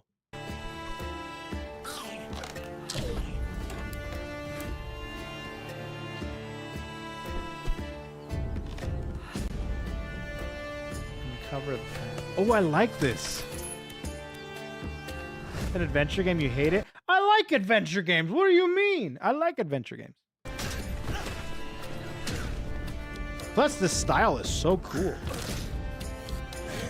Oh, and you got all sorts of death scenes, I imagine? Okay, give me one good reason why you think that I don't like adventure games. Name 5 adventure games. Name 5. God of War, Elden Ring, Kingdom Hearts, Sonic Adventure Battle 2, and then Dark Cloud.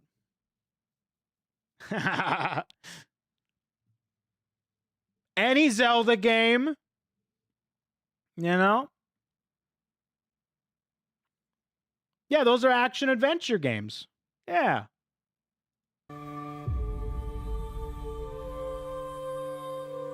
But they're adventure games, you know? Long Gone. I kind of like that. It's a pretty cool... Seems like it's a cute game, you know? Like charming. That's what I like. Those are all action. No, you go on an adventure. You go on an adventure. Action adventure. That's a genre. Action adventure.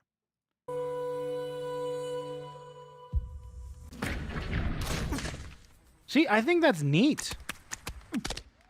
Sometimes. That's cool. This show. Don't know if it's that one. The creators of Ghost Runner.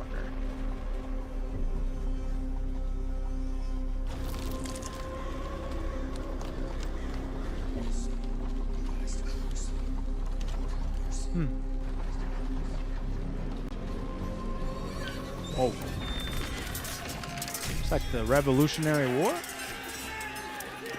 Or the Civil War? Huh. Let's rephrase it. A narrative adventure? Oh, Oh, I played Gravity Falls. What's that game called? Is that Gravity Falls? Well, back in 2021.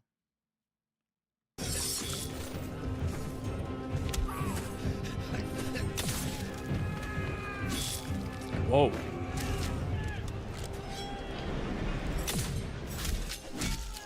Ooh. Ooh, we got shot. You gonna blow himself up?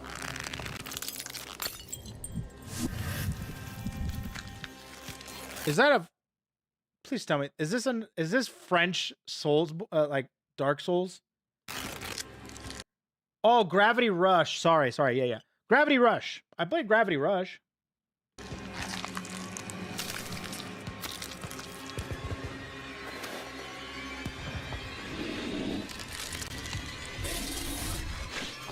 Oh, God. Damn.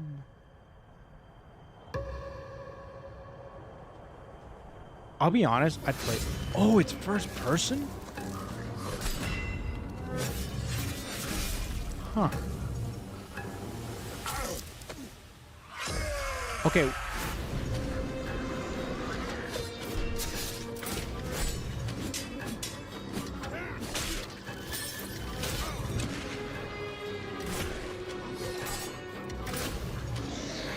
So, what do we think?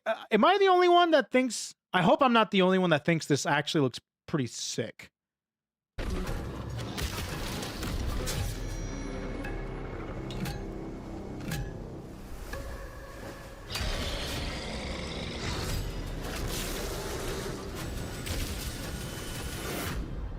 Valor Mortis? Dude, I hope you worked on this game because this game looks awesome.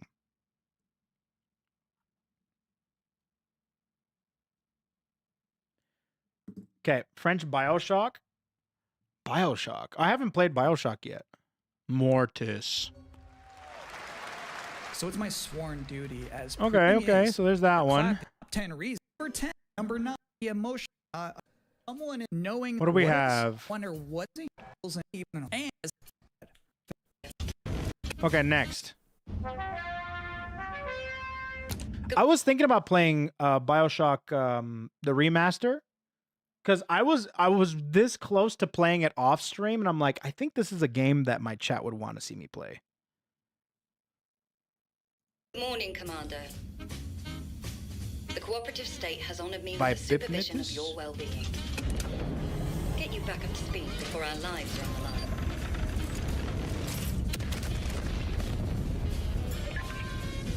Glad to see you've not lost your touch.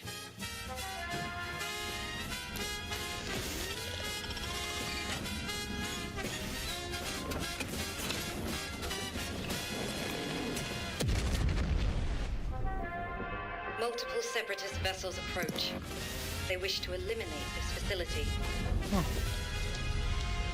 Destroy them before Why does they this do. look like Fallout? I think it's because it has the aesthetic of Fallout. BTW, I'll give you 3 changes. You'll either get 20, 10, 5 subs or nothing if you didn't get it with your 3 chances. Damn, what are you, Jigsaw, bro? Wanna play a game? You have 3 chances to win 20 subs or no subs. You love what you do.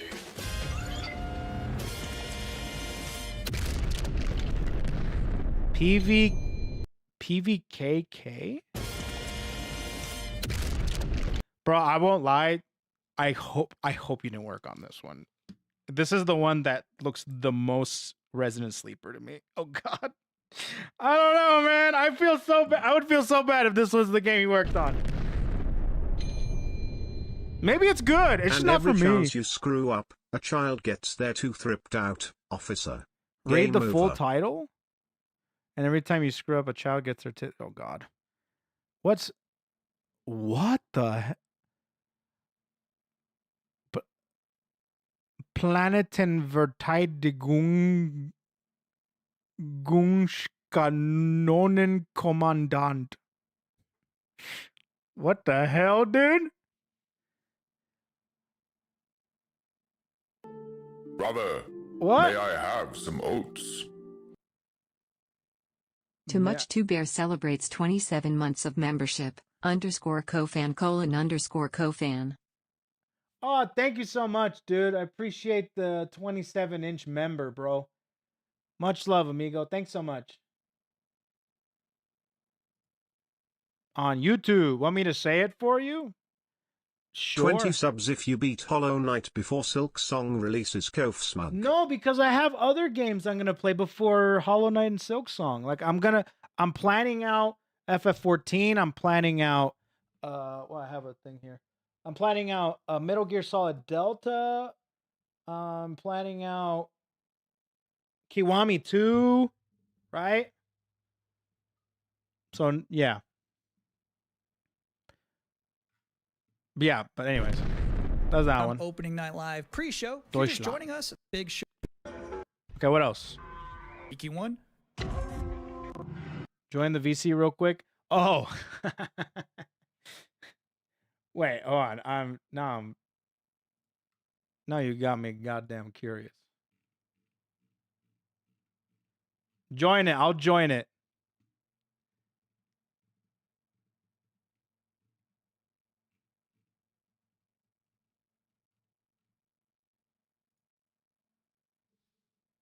All right, say it.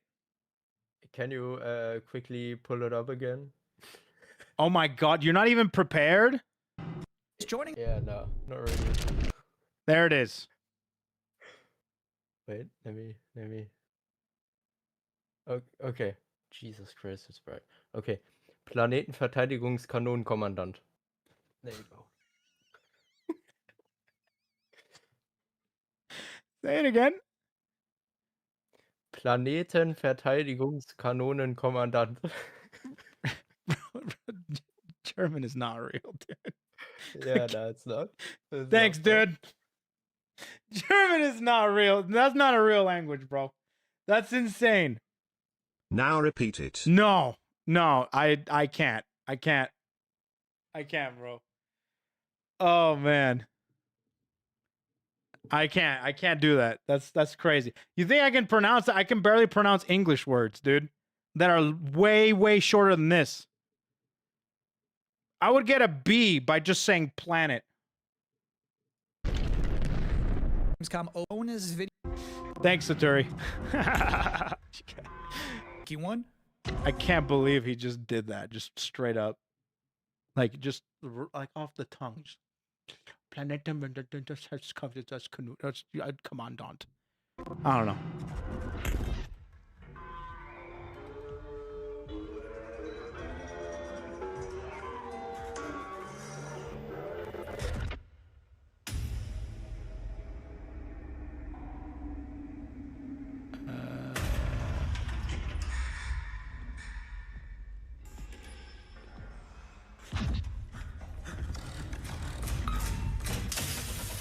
If you worked on this, I'm banning you, Claw.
Interesting fact about that game.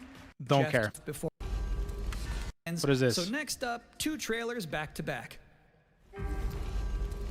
Millions of souls pour into the underworld every day. You're no different. Uh-huh.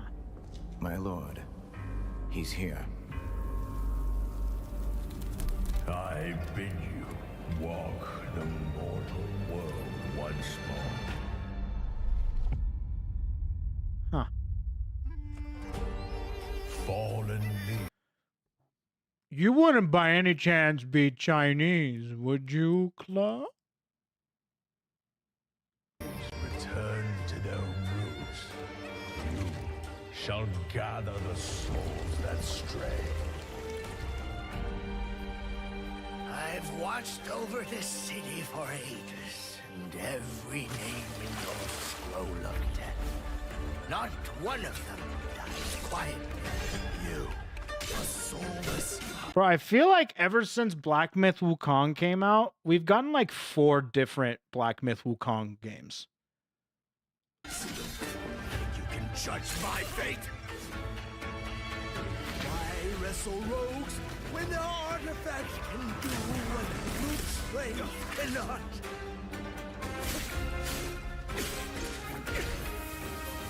Huh. Okay.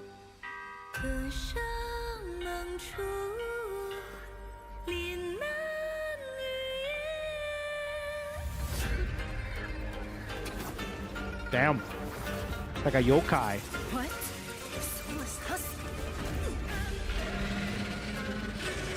Whoa. The living cast their dead to flame, and sacrifice ignites the war banner. Huh.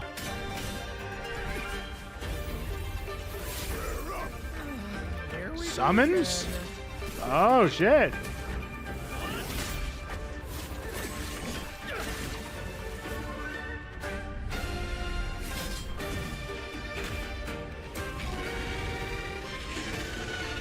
How's that? Oh, a giant house? Damn.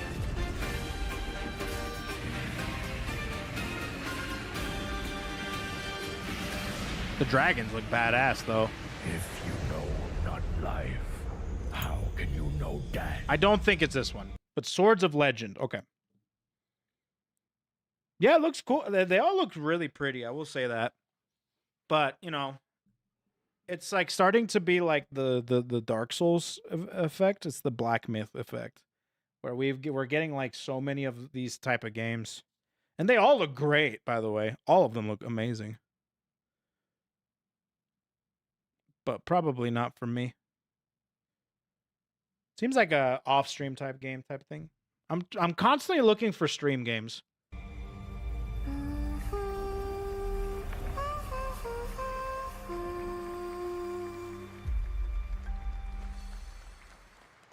You, a child. Oh.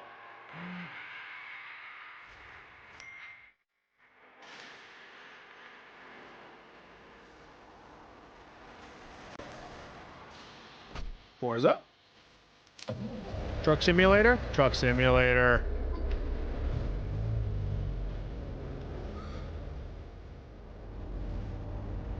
You have so much stream games, but you won't. I'm trying to fix that. I'm trying to fix that. When are you playing Tears of the Kingdom? Bro, never. Why would I play that? I have to play so many other things. I have to play Expedition 33, Kiwami. I want to play Metal Gear Solid Delta. I want to play Hollow Knight. Is it still sealed? It is. You bought it for nothing? I mean, eventually. Bad news, Deacon. It's like the same as I buy a game on Steam and leave it in the library. Don't judge me. You open up your fucking library and tell me how many games you played of it, huh? They said you were coming. Take care now, you hear? Let's get it done. Let's get it done. That's the most badass truck simulator game I've ever seen. Road King. Wait, you have like... Oh shit, you have like... Truck Simulator, but like under the weather. He's got to get Wedding Air Groove. I actually don't want to pull on this banner at all. Okay, what's this? Did you work on Sonic Racing?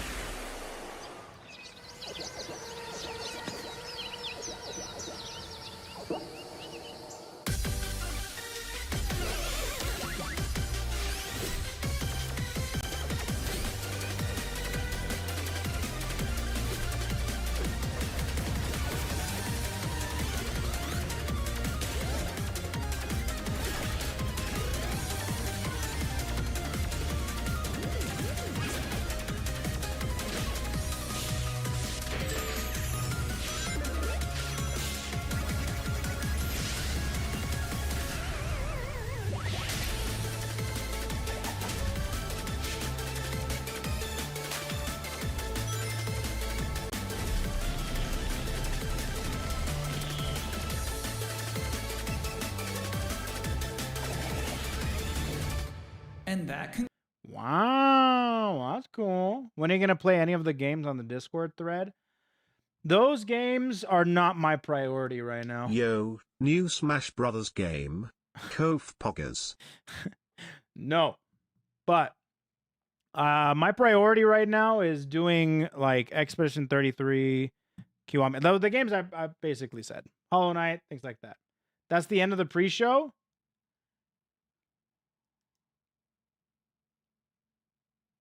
So, okay, the games that were shown were Bubsy, Battlestar Galactica, Outlaws Remake, Dench Attack,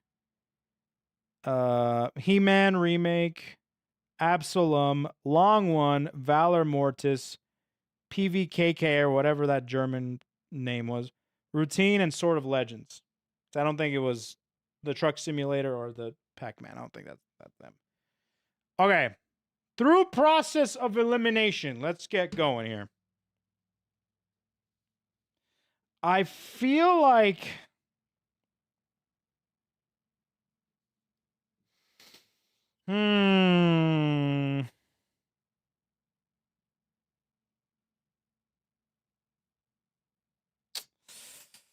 oh boy, I have to really guess this one, huh?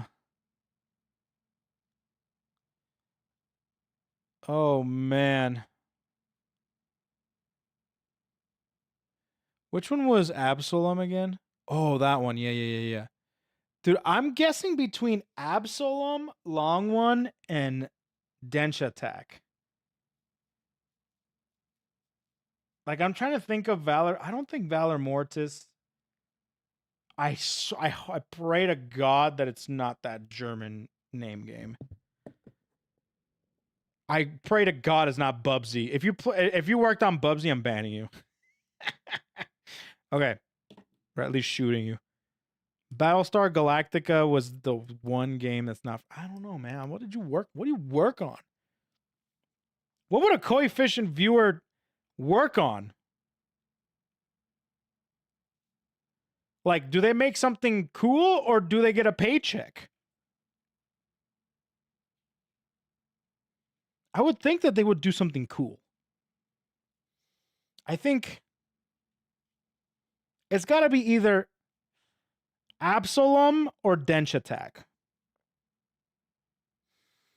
Long One is cool, but I don't think it's that one. Brother, may I have some If oats? it's Routine, I'm legit banning you.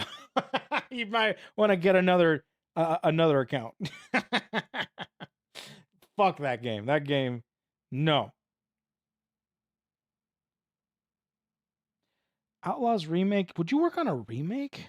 No, it has to be a new game. Has to be a new game. All right. I'm locking in. Do I have to choose between the two? Maybe I'll choose between the two. Absalom looks super sick. There's no shot a Koefficient viewer worked on it. Damn. Calling you guys out. I'm new to Twitch. Was so excited to check out your stream live. How you doing, amigo? What's up, Kai Titanium? How you doing, buddy? Doing good. We just looked through Gamescom pre-show. Apparently, one of the viewers here worked on a game, and he said he would give me 20 subs if I pinpoint his game. And we just went through them.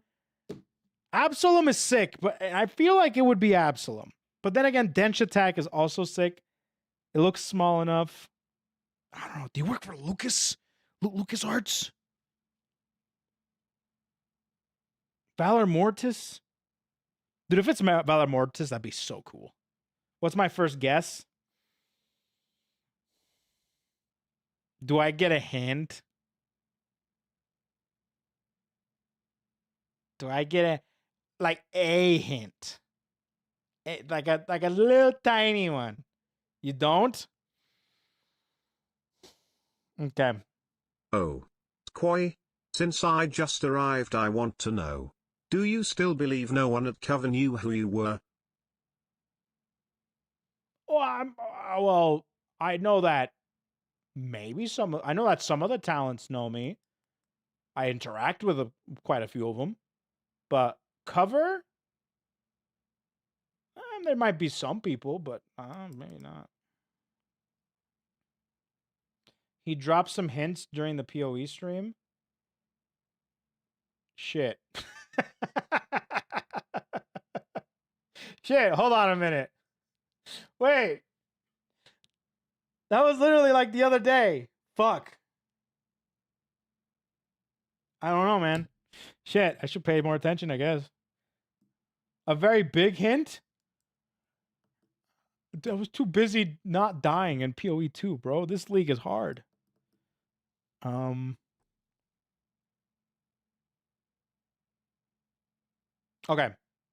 I'm a guess. I'm guessing.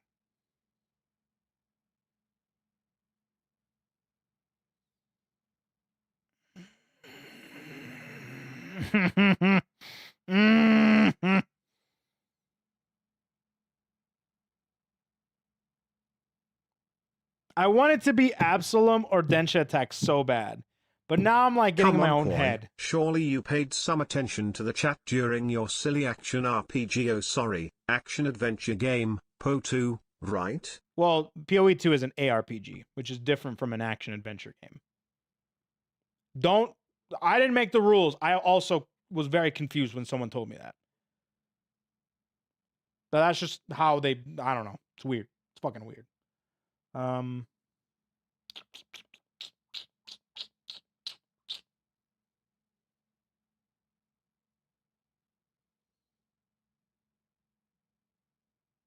All right.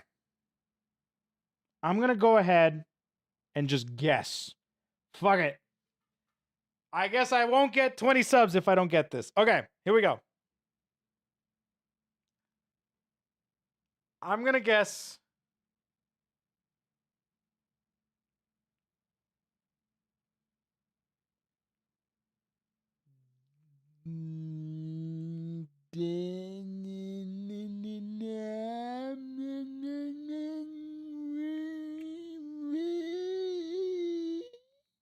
Dench Attack. I'm guessing Gensh Attack. Dench Attack right now. I'm doing it. It's not Dench Attack? Damn. That game is sick, though. I wish you worked on that. Maybe I could ask for a copy. All right, next.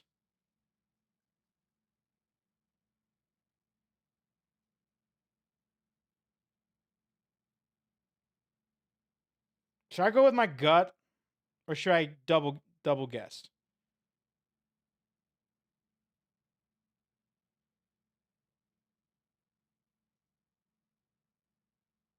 I'll go with my gut. What is my gut saying? What is my gut saying? My gut's saying Absalom.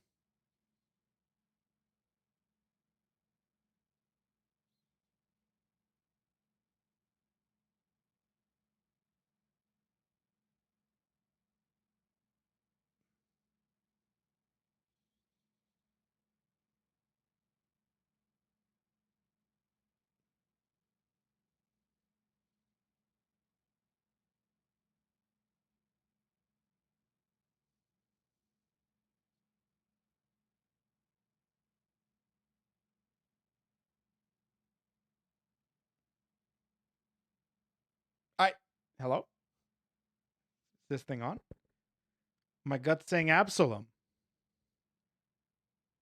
Koe, is that your guess or not, you Pepega? Yeah. No? Damn! Please tell me you didn't work on a piece of shit. All right, well then what did you do? Let me see.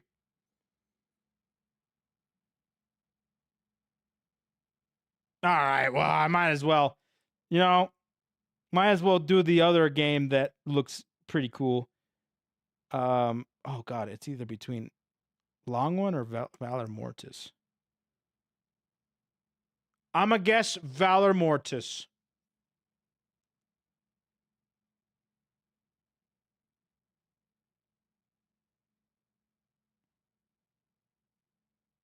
Damn!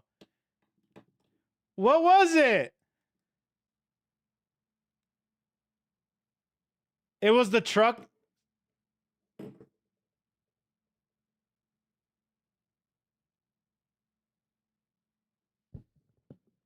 You worked on the truck simulator, bro?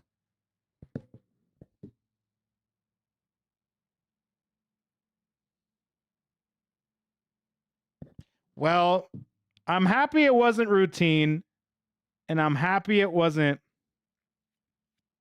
Bubsy.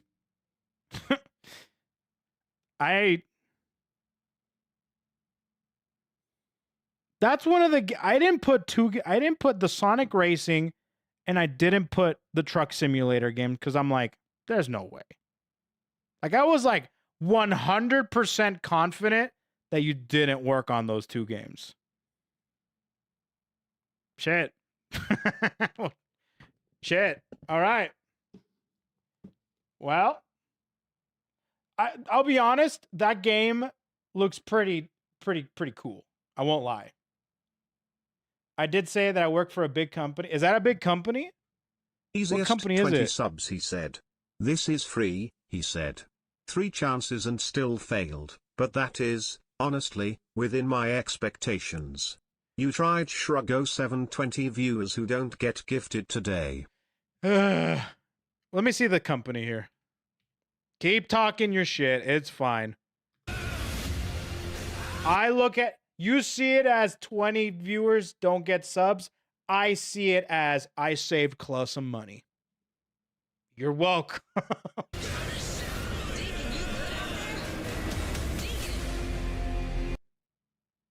Saber and Focus Entertainment? I will cheer 200 instead. Okay. Saber. Is that a big company?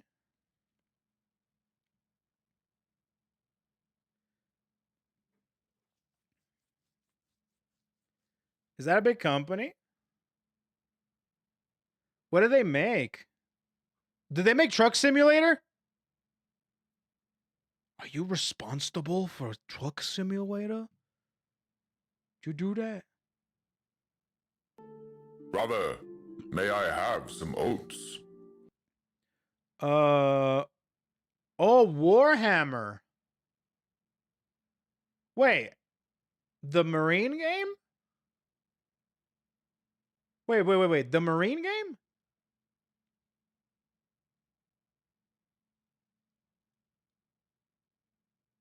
Oh shit, really? Oh, that's actually super pog. Oh, that's actually super pog. I like that. That's actually super pog. Okay, cool. Well, all right. Well, I now know about Saber. I don't think I'll ever forget about Saber. But don't quote me on that because I very much might forget about Saber. But, okay, Truck Simulator. I see. There's one cool person in the chat. I know, at least we have one dope-ass person in my chat room. You know? We have one really cool Koefficient, like, viewer. That's fucking awesome.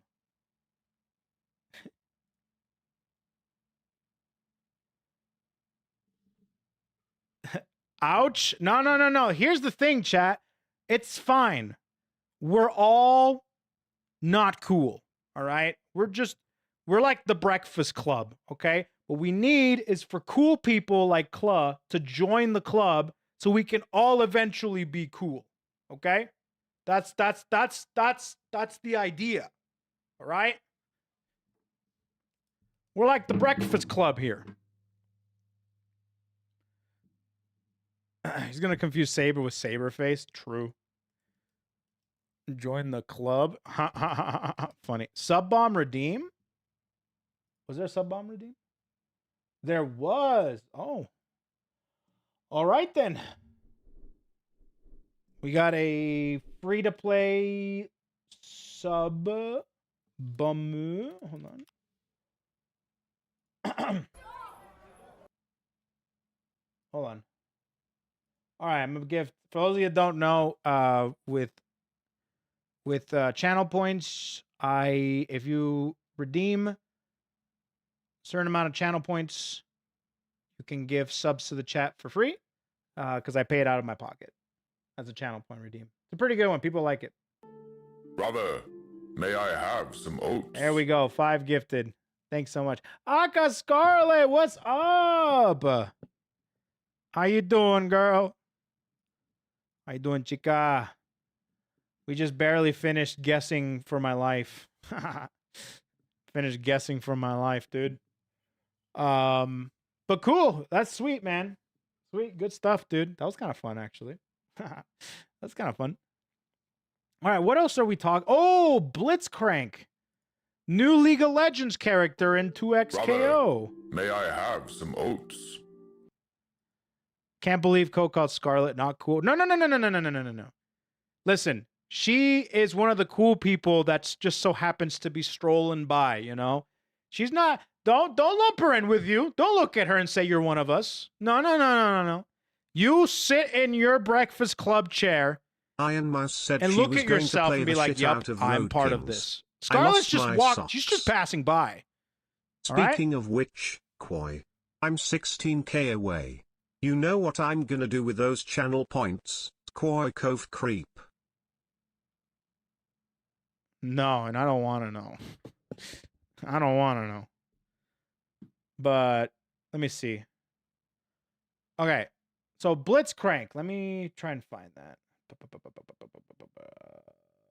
Blitzcrank. Mod chat. I don't know it's in the mod chat. Okay, here it is. Cool. Aha! It's a robot? A freaking wobot?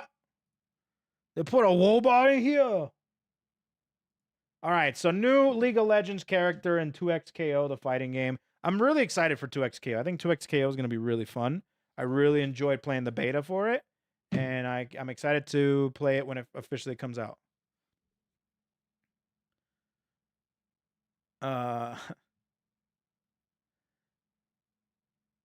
Either not the bit message? What do you mean? What was wrong? Oh, I guess Charlie didn't come out. Iron Mouse said she was going to play the shit out of Road Kings. I lost my socks. Oh, damn. Let's go. There you go. That must have felt really good. That must have felt real good. Clanker. You guys are so cringe. See, this is what I mean. All right. This is the Breakfast Club in here. All right. They see Blitzcrank and they immediately go, a friggin' Quanker or Clanker. You know? I guess that's everybody, but I guess that's not a Koefficient viewer exclusive, but. Hostiles approaching. Reciprocating hostility. I'll be honest with you, I'm immediately not interested in this character. I don't like robot characters. I just don't. Helping.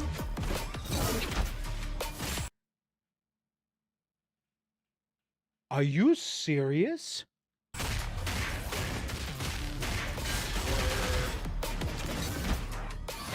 Trash detected. Trash detect. Together. A grappler? Failure. With a mechanic to grab you from full. Makes my fist go bang across. Attacking. Oh, get blocked. Greetings, Echo. Wow. Shall we damage Active. Oh, okay. Damn, the OTG. Mustache man, you are encumbered by tiny pests. All right. Damn, they made him look really cool. Seems like he might have a mechanic where if he charges it up, his grabs have some sort of a armor. That's just Potemkin. Dude, have you ever seen Potemkin 100-yard dash to your ass and grab you? No. I just got Red Devil flashbacks, Koi. Hooray for magnetism. This is better than magnetism. Are you kidding me? Bro can run, bro can sprint. Bro has a grappling hook that puts you, you don't have to come to them. They come to you by just a little thing, right?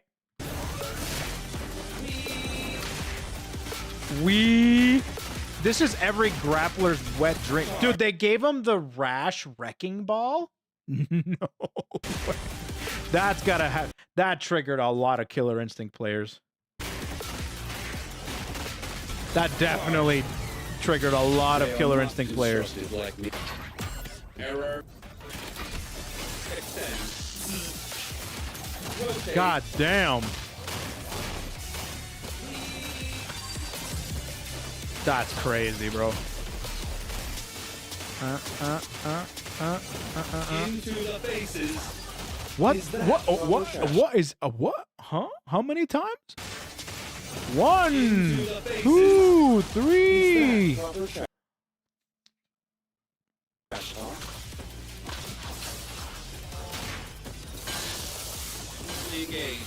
All right, they definitely cooked with this character.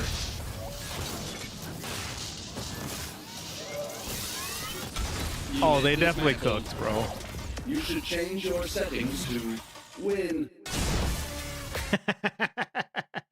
You change your settings to win. I like that. You should change your settings to win. All right. They cooked with this character. I'm really happy with how good the characters are looking in the later stages of 2XKO.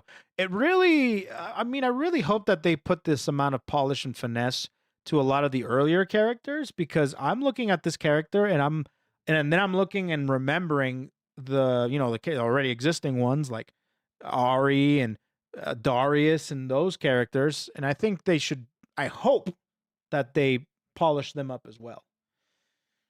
His hook shot is the most iconic part of his kit in League. Really? Okay, so they definitely made it really strong.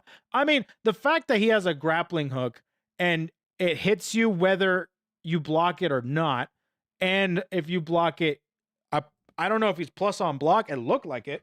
If he's plus on block, basically you get hooked, eat a mix-up, right? That's really busted. Also, with the active switch, with him having the Rash Wrecking Ball, it looked like he can only do it up in the air. And if that's the case, that's a lot better, but you could probably TK it.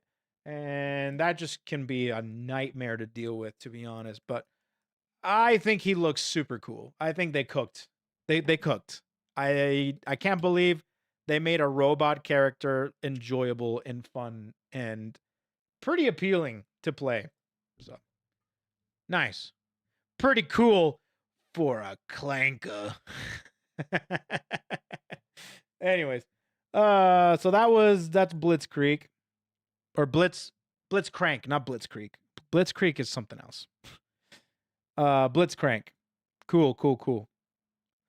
But Blitztank, okay, let's be real here. Blitztank is cool, but he's like a gimmick.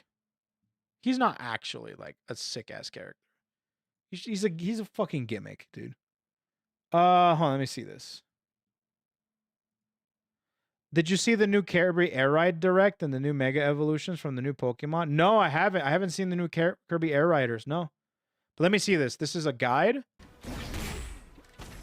Okay, so that's the anti-air. While running rear decompression. I like that. That looks like a LTG or low. There's the rocket grab. That's insane, bro. Oh, it seems like in the air you get the drill. Rocket grab steam. This is when he's powered up. You get a full combo from it. That's awesome. So he has an install. And then you have rocket grab into power fist. Yeah, there's the steam. So you get the combo from that. You can dash out of it. There's the air grab. Then you get a combo off of the air one too. Okay, so a side switch, which is nice. That's actually might be really good for just side switch combos and being able to switch out to your other character, like active switching. Rocket punch. Oh, you can cancel it into stuff. So rocket punch can be canceled into the charge or something else, other specials. Turbine. Doesn't seem like it lasts very long. Maybe if you hold it or if you keep mashing it. I was wondering if it could be a good like active switch like move to be able to active switch out of. Garbage collection, a grab, command grab. Okay, so he has one up front. It's like Zangief. He has running bear grab, and then he has SPE. Okay, but the one, if it's at a certain distance, I imagine he starts running. Okay, he ain't gonna watch it. I wouldn't mind that. I wouldn't mind watching it. Yeah, if it's themed up, he has armor. Yeah, it looked like that in the trailer. Wow, that's insane, bro.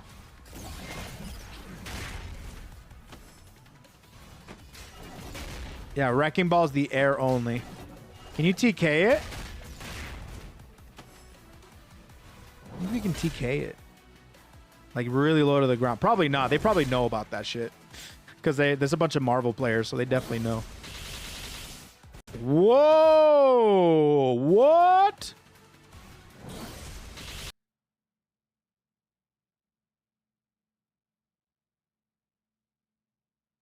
We don't have inputs? No, you could still TK. The TK inputs are gone. But I'm talking about when I say TK, to do it as low to the ground as possible.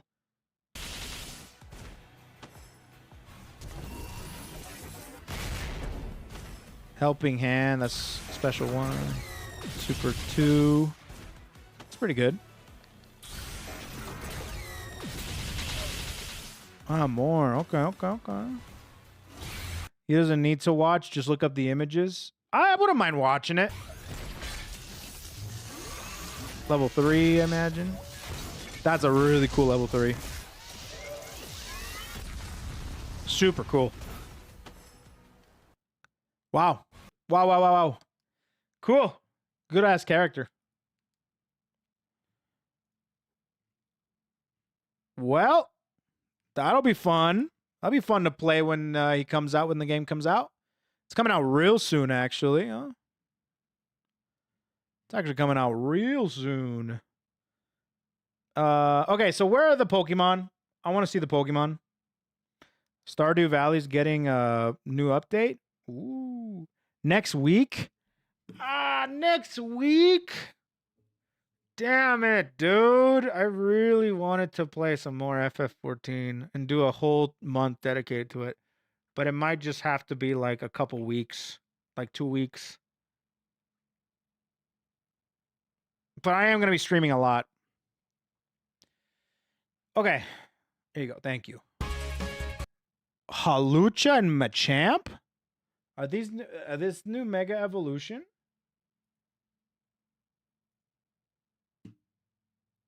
They gave one to Hawlucha? And to Machamp. Do them in order? Is it this one? Oh, no. What's the order? Wait. Okay. This one's first.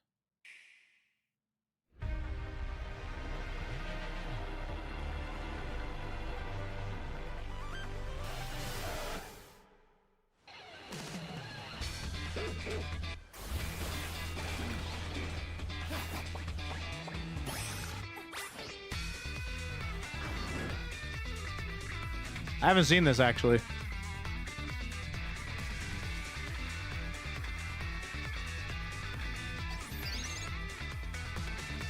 I do want to play this game for sure.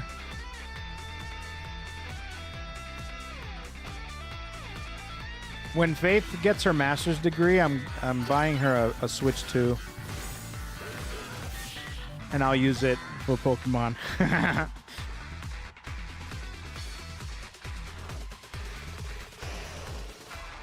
Like how you played Arceus. I'll be honest, Arceus was boring though. I didn't really like vibe too well with Arceus. I thought it was cool. I'd like the Snorlax, like the Alpha Snorlax stuff, and that's about it. But this is pretty cool.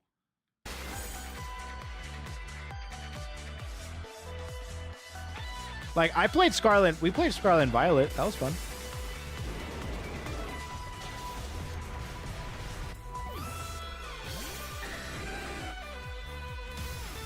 Okay. Oh, I did see the Dragonite. I did see the Dragonite. Yeah, I saw this one. This one I saw. This one looks so stupid. It literally, like, what am I looking at? Out of all of the cool-ass designs and cool-ass concepts that you can put on Dragonite, you do this? It's cute, not stupid? No, it's stupid. It looks goofy. It looks dumb. Dragonite is cute. This looks stupid. This looks dumb. I don't like it. It's so not cool.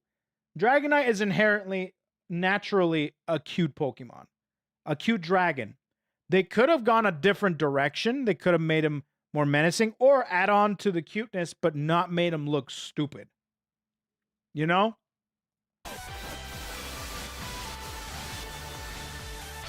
Then the Tyranitar. No, yeah.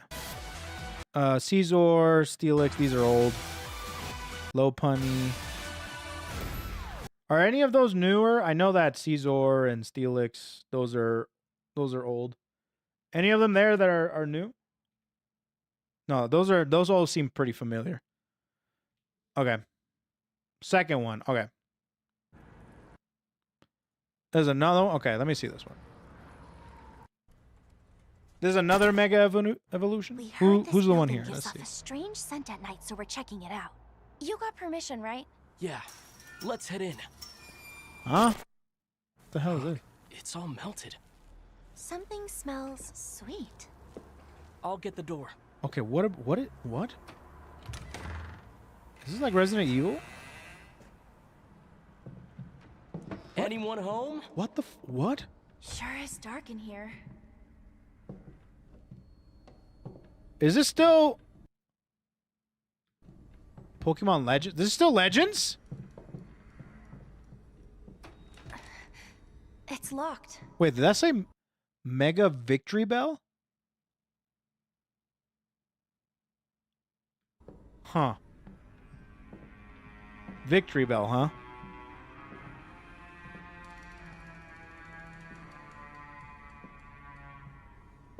Okay, this was made by Nintendo, so this can't be that bad. This is all marketing. Oh, it's just mirrors. Oh, what's the Pokemon that's following them? That's kind of cool. It's kind of cute. I will say that the marketing for this is pretty genius. Is that Sableye? Looks like a dead end.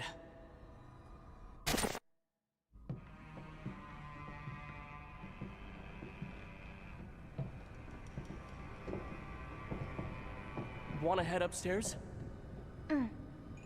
Huh? Hold on. This isn't an actual game mode, right? Actually, it'd be kind of cool to have this as a game mode. Make this a whole game. Spinnerack.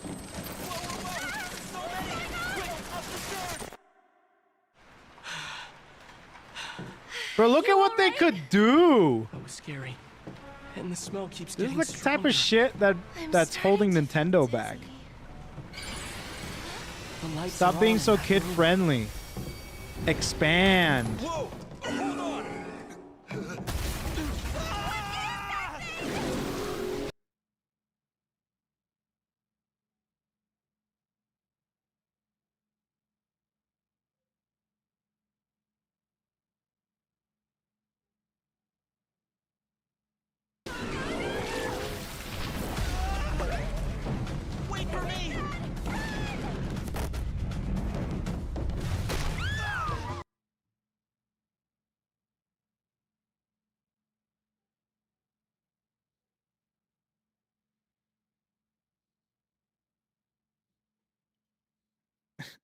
El Gordito.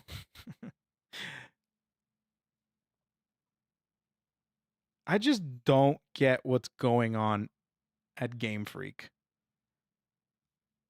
I don't get it. They made him into like some sort of like weird bag. with lips.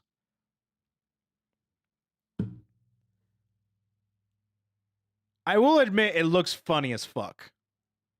Okay, this is. I will admit this is. The other one looks stupid. This is kind of funny. Victory Bell went to from Victory Bell to Taco Bell. It's a pretty good one. Freak is literally in the name.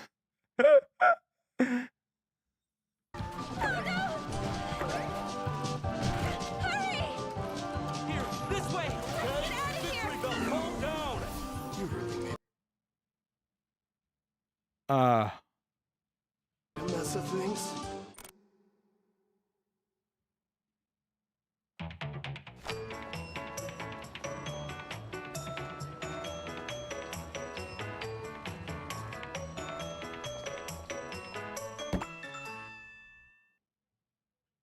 Missed opportunity, bro.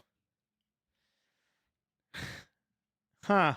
Yeah, it went like I love Victory Bell. I actually like Victory Bell over Vileplume back in the day. I was a Victory Bell Andy, right? If there was a big debate between Vileplume and Victory Bell, I was a Victory Bell guy.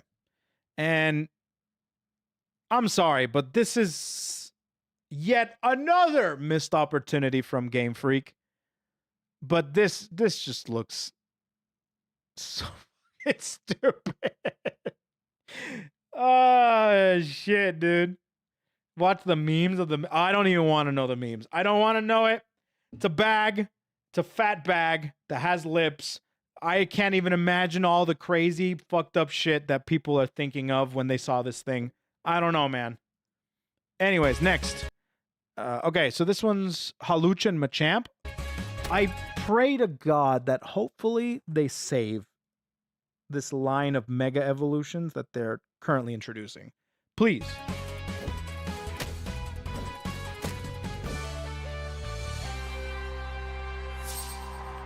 Please, dear God. By the way, Holucha, that's like a top 10 Pokemon in terms of designs. One of the coolest Pokemon ever. Please don't mess this up.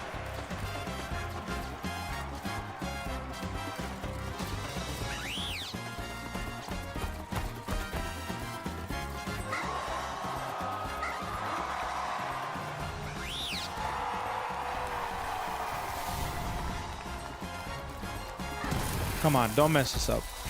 Machamp, also such a cool Pokemon. Please don't mess this up. Please, please. I love both these. Like, you already messed up Dragonite, a beloved Pokemon. Don't mess these two up, please. Please, please, please. Please, please. Karate Chop! Oh, there's no Mega Machamp. It's only Holucha? Oh, okay, okay. Please don't mess up Holucha.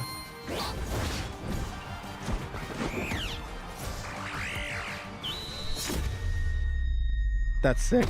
That's sick, bro.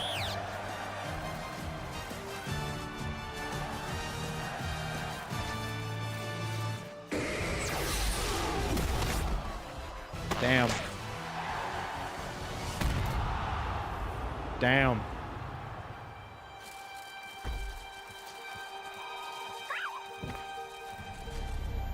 Give him a potion. Give him a potion. I thought Machamp already had a Mega. No, he doesn't have a Mega. I would know about it. I like Mega Evolutions. Oh, he has a Gigantamax. There you go. That makes sense. Oh, he's going through a training arc. Look at all the struggles. It's time to evolve. Whatever happened to adding evolutions, bro? Doesn't have to be a Mega Evolution. Just have it be a normal evolution. Because he doesn't have an evolution yet. Please be cool. Please be cool. Please be cool.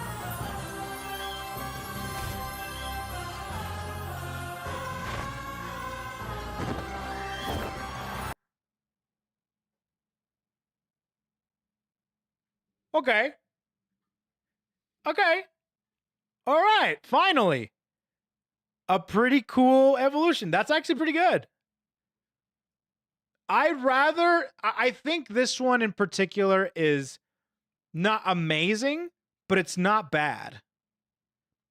If I were to give it, like, which is in the standards of what they've been doing with certain Pokemon, actually good, right? I'd rather have a safe Mega Evolution than a shitty one, like Dragonites and Victory Bells, all right? It makes sense. Could they have done more with it? Sure. Did they just give him a mask, a cape, and a feather over his dick? Or his cloaca, whatever? Sure. Whatever. But it's better that than him having some crazy, weird-ass stuff, you know? With like a weird, goofy-ass design that no one's gonna like. Either way. I like it. I like it.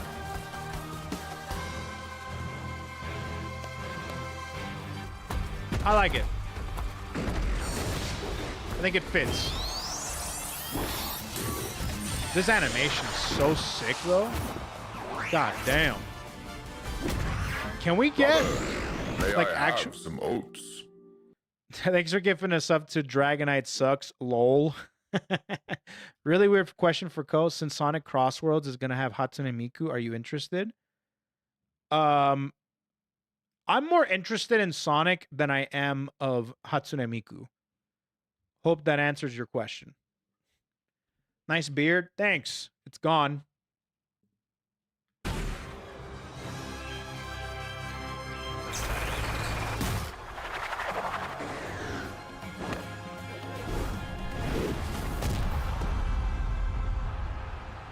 I think it's cool. I think it's not bad at all. Flying press! I have a lot of bad memories with that move. That is a cool-ass trailer right there. I will say that the trailers for both Victory Bell and Hawlucha have been really good. Really good, dude.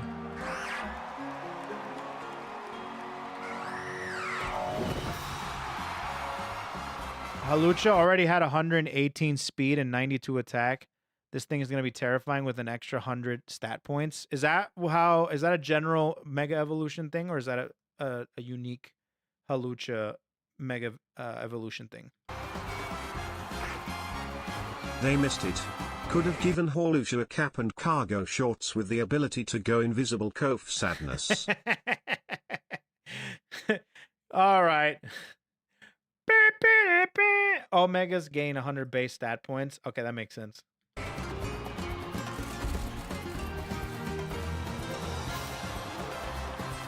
Yeah, he's gonna be pretty insane, huh? That I bet you dude, Hawlucha's already like an insane Pokemon. I think I know why they didn't give him a Mega till now, because they have to, I feel like they have to balance this guy somehow. This guy is actually like fucking nuts.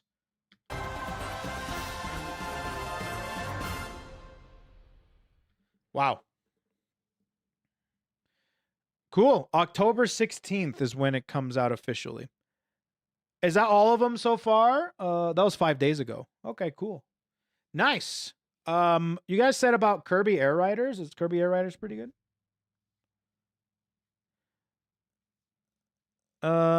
Competitive wise, Dragonite will be OP. He's already at the top list of pseudo legendary. Yeah, his stats are kind of nuts. That's what I hear as well. He's pretty crazy. Sakurai had a long direct about it, which is funny to me because it's Kirby Air Riders, you know? But I guess it's a good opportunity to see what Sakurai's been up to. Good old Daddy Sakurai. All right. I think that about does it for this. We took a look at some trailers. Took a look at some things. Some stuff. Right? Wouldn't Dragonite fold against any snow, though? Probably. Some Pokemon like Houndoom and Hawlucha have 500 base stats. So when they mega evolve, it's 600 base stats, same as pseudo legendaries. Houndoom. I love Houndoom though. God, that's so cool. I can't believe Hoyo's making a Pokemon like Auto Battler and gave Genshin Roblox mode. Is that a thing? Really? What the heck? Wait, okay. Pokemon Auto Battler. Didn't I play an Auto Battler recently? Yeah, I'll watch it. Let me see what it looks like. Did I play an Auto Battler?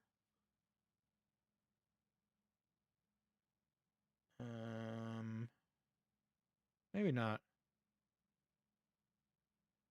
I'm trying to think of what game I played.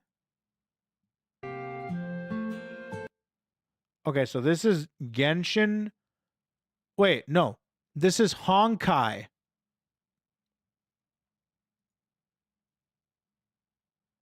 Let me look at these trailers and we'll play Factorio.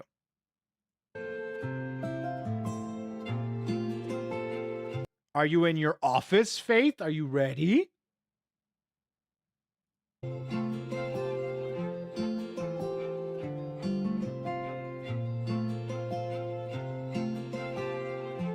Huh.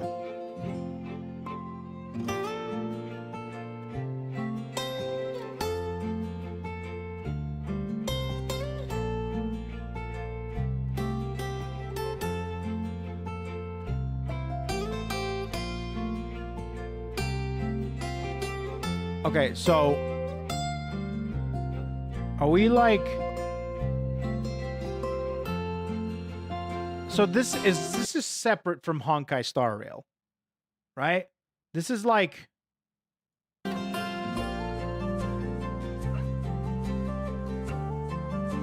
So what, it's a pet monster collector like Power World and Pokemon?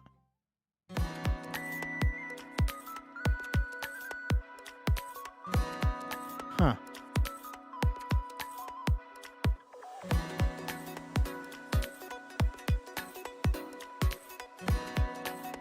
Same Hoyoverse universe, different game, but you do it with Pokemon.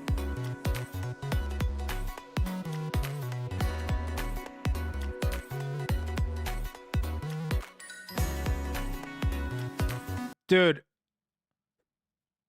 I'll be honest with you. I'll be honest. If Hoyo goes up to bat, I don't think they will. I don't know how it works, but I feel like Nintendo's looking at this and hovering their finger over the lawsuit button. But I don't know how it works with companies overseas. I think Power World was Japanese. I think. But I don't know how that works with different jurisdictions. So I don't know if they can sue. Maybe they can. Either way, I hope that these two go to court. Because that is a pay-per-view fight that I would love to see. All right? These are two companies that I would want. It's like a fucking boxing. Like, fuck a Jake Paul and Mike Tyson, dude. I want a Hoyoverse versus Nintendo. That is a fight that would be so entertaining to see. I want to see who would win. These are two huge conglomerates. Obviously, Nintendo's bigger. No doubt about it.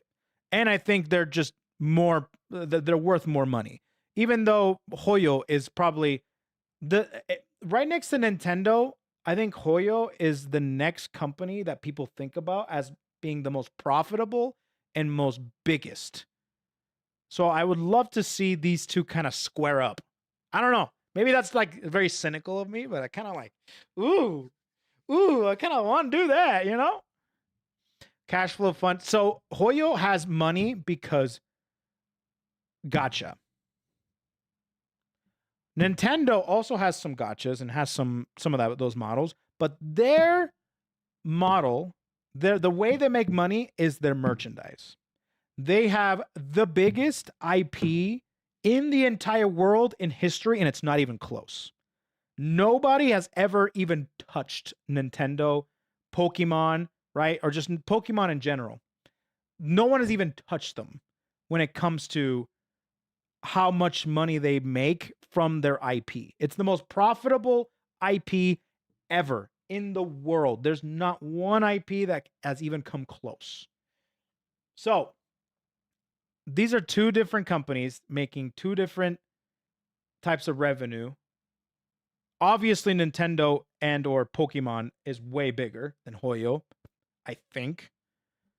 Don't quote me. I'm talking out of my ass here, but that's just based on speculation.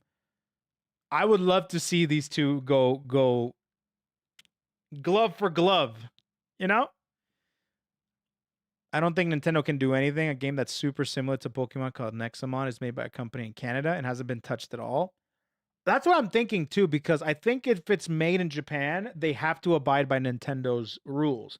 But if it's made outside of Japan, like China or Canada in that regard, then I think they're fine.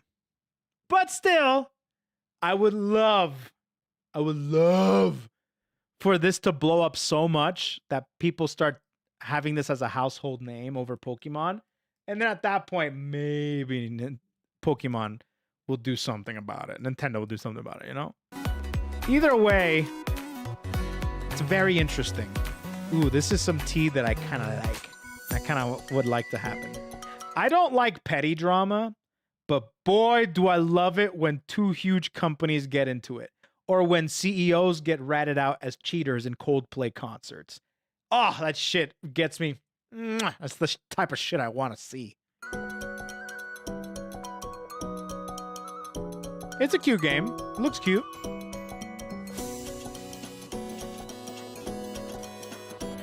It's a cute game for sure. Cool. Not bad. So they have that, and they made Genshin Roblox. That's quite Now, Koi, take a closer look at the pink-haired female character again. She seems familiar. I don't know why.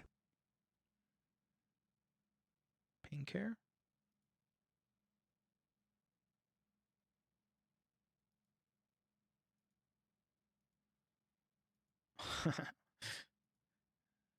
That mouse? Is that why?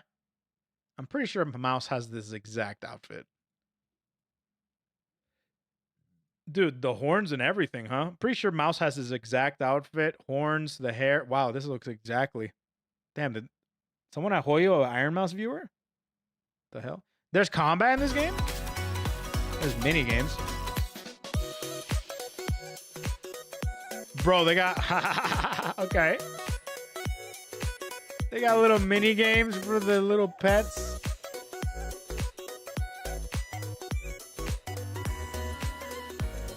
Are these actual characters from Genshin, or are these like creative characters? Yeah, there's Mousy again. That's crazy. I didn't even realize that firsthand. I wasn't looking at the character. That's crazy. I can't unsee it now.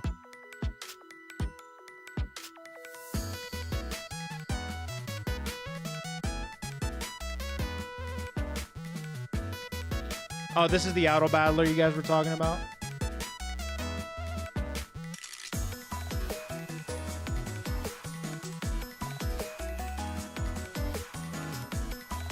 I feel like I would get addicted to this type of game.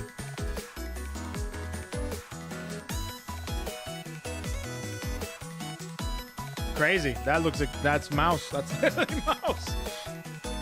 Anyways, cool. I feel like I'd get addicted to this. I gotta not play that.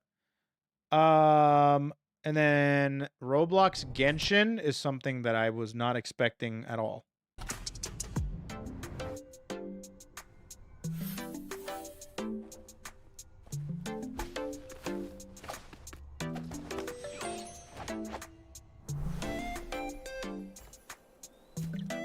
Why do you say it's Roblox Genshin?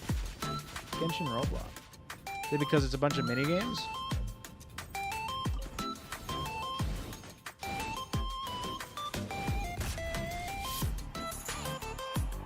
Oh, there it is. Is that why? Maybe because there's a bunch of minigames. Roblox going through a PR nightmare right now. I know, and I'm loving it, dude. Shit's so satisfying to see. Such incompetent motherfuckers like go through a PR nightmare. Doesn't seem like it'll really do much, but I hope it. I hope it does irreparable damage to their brand, based on what I've seen.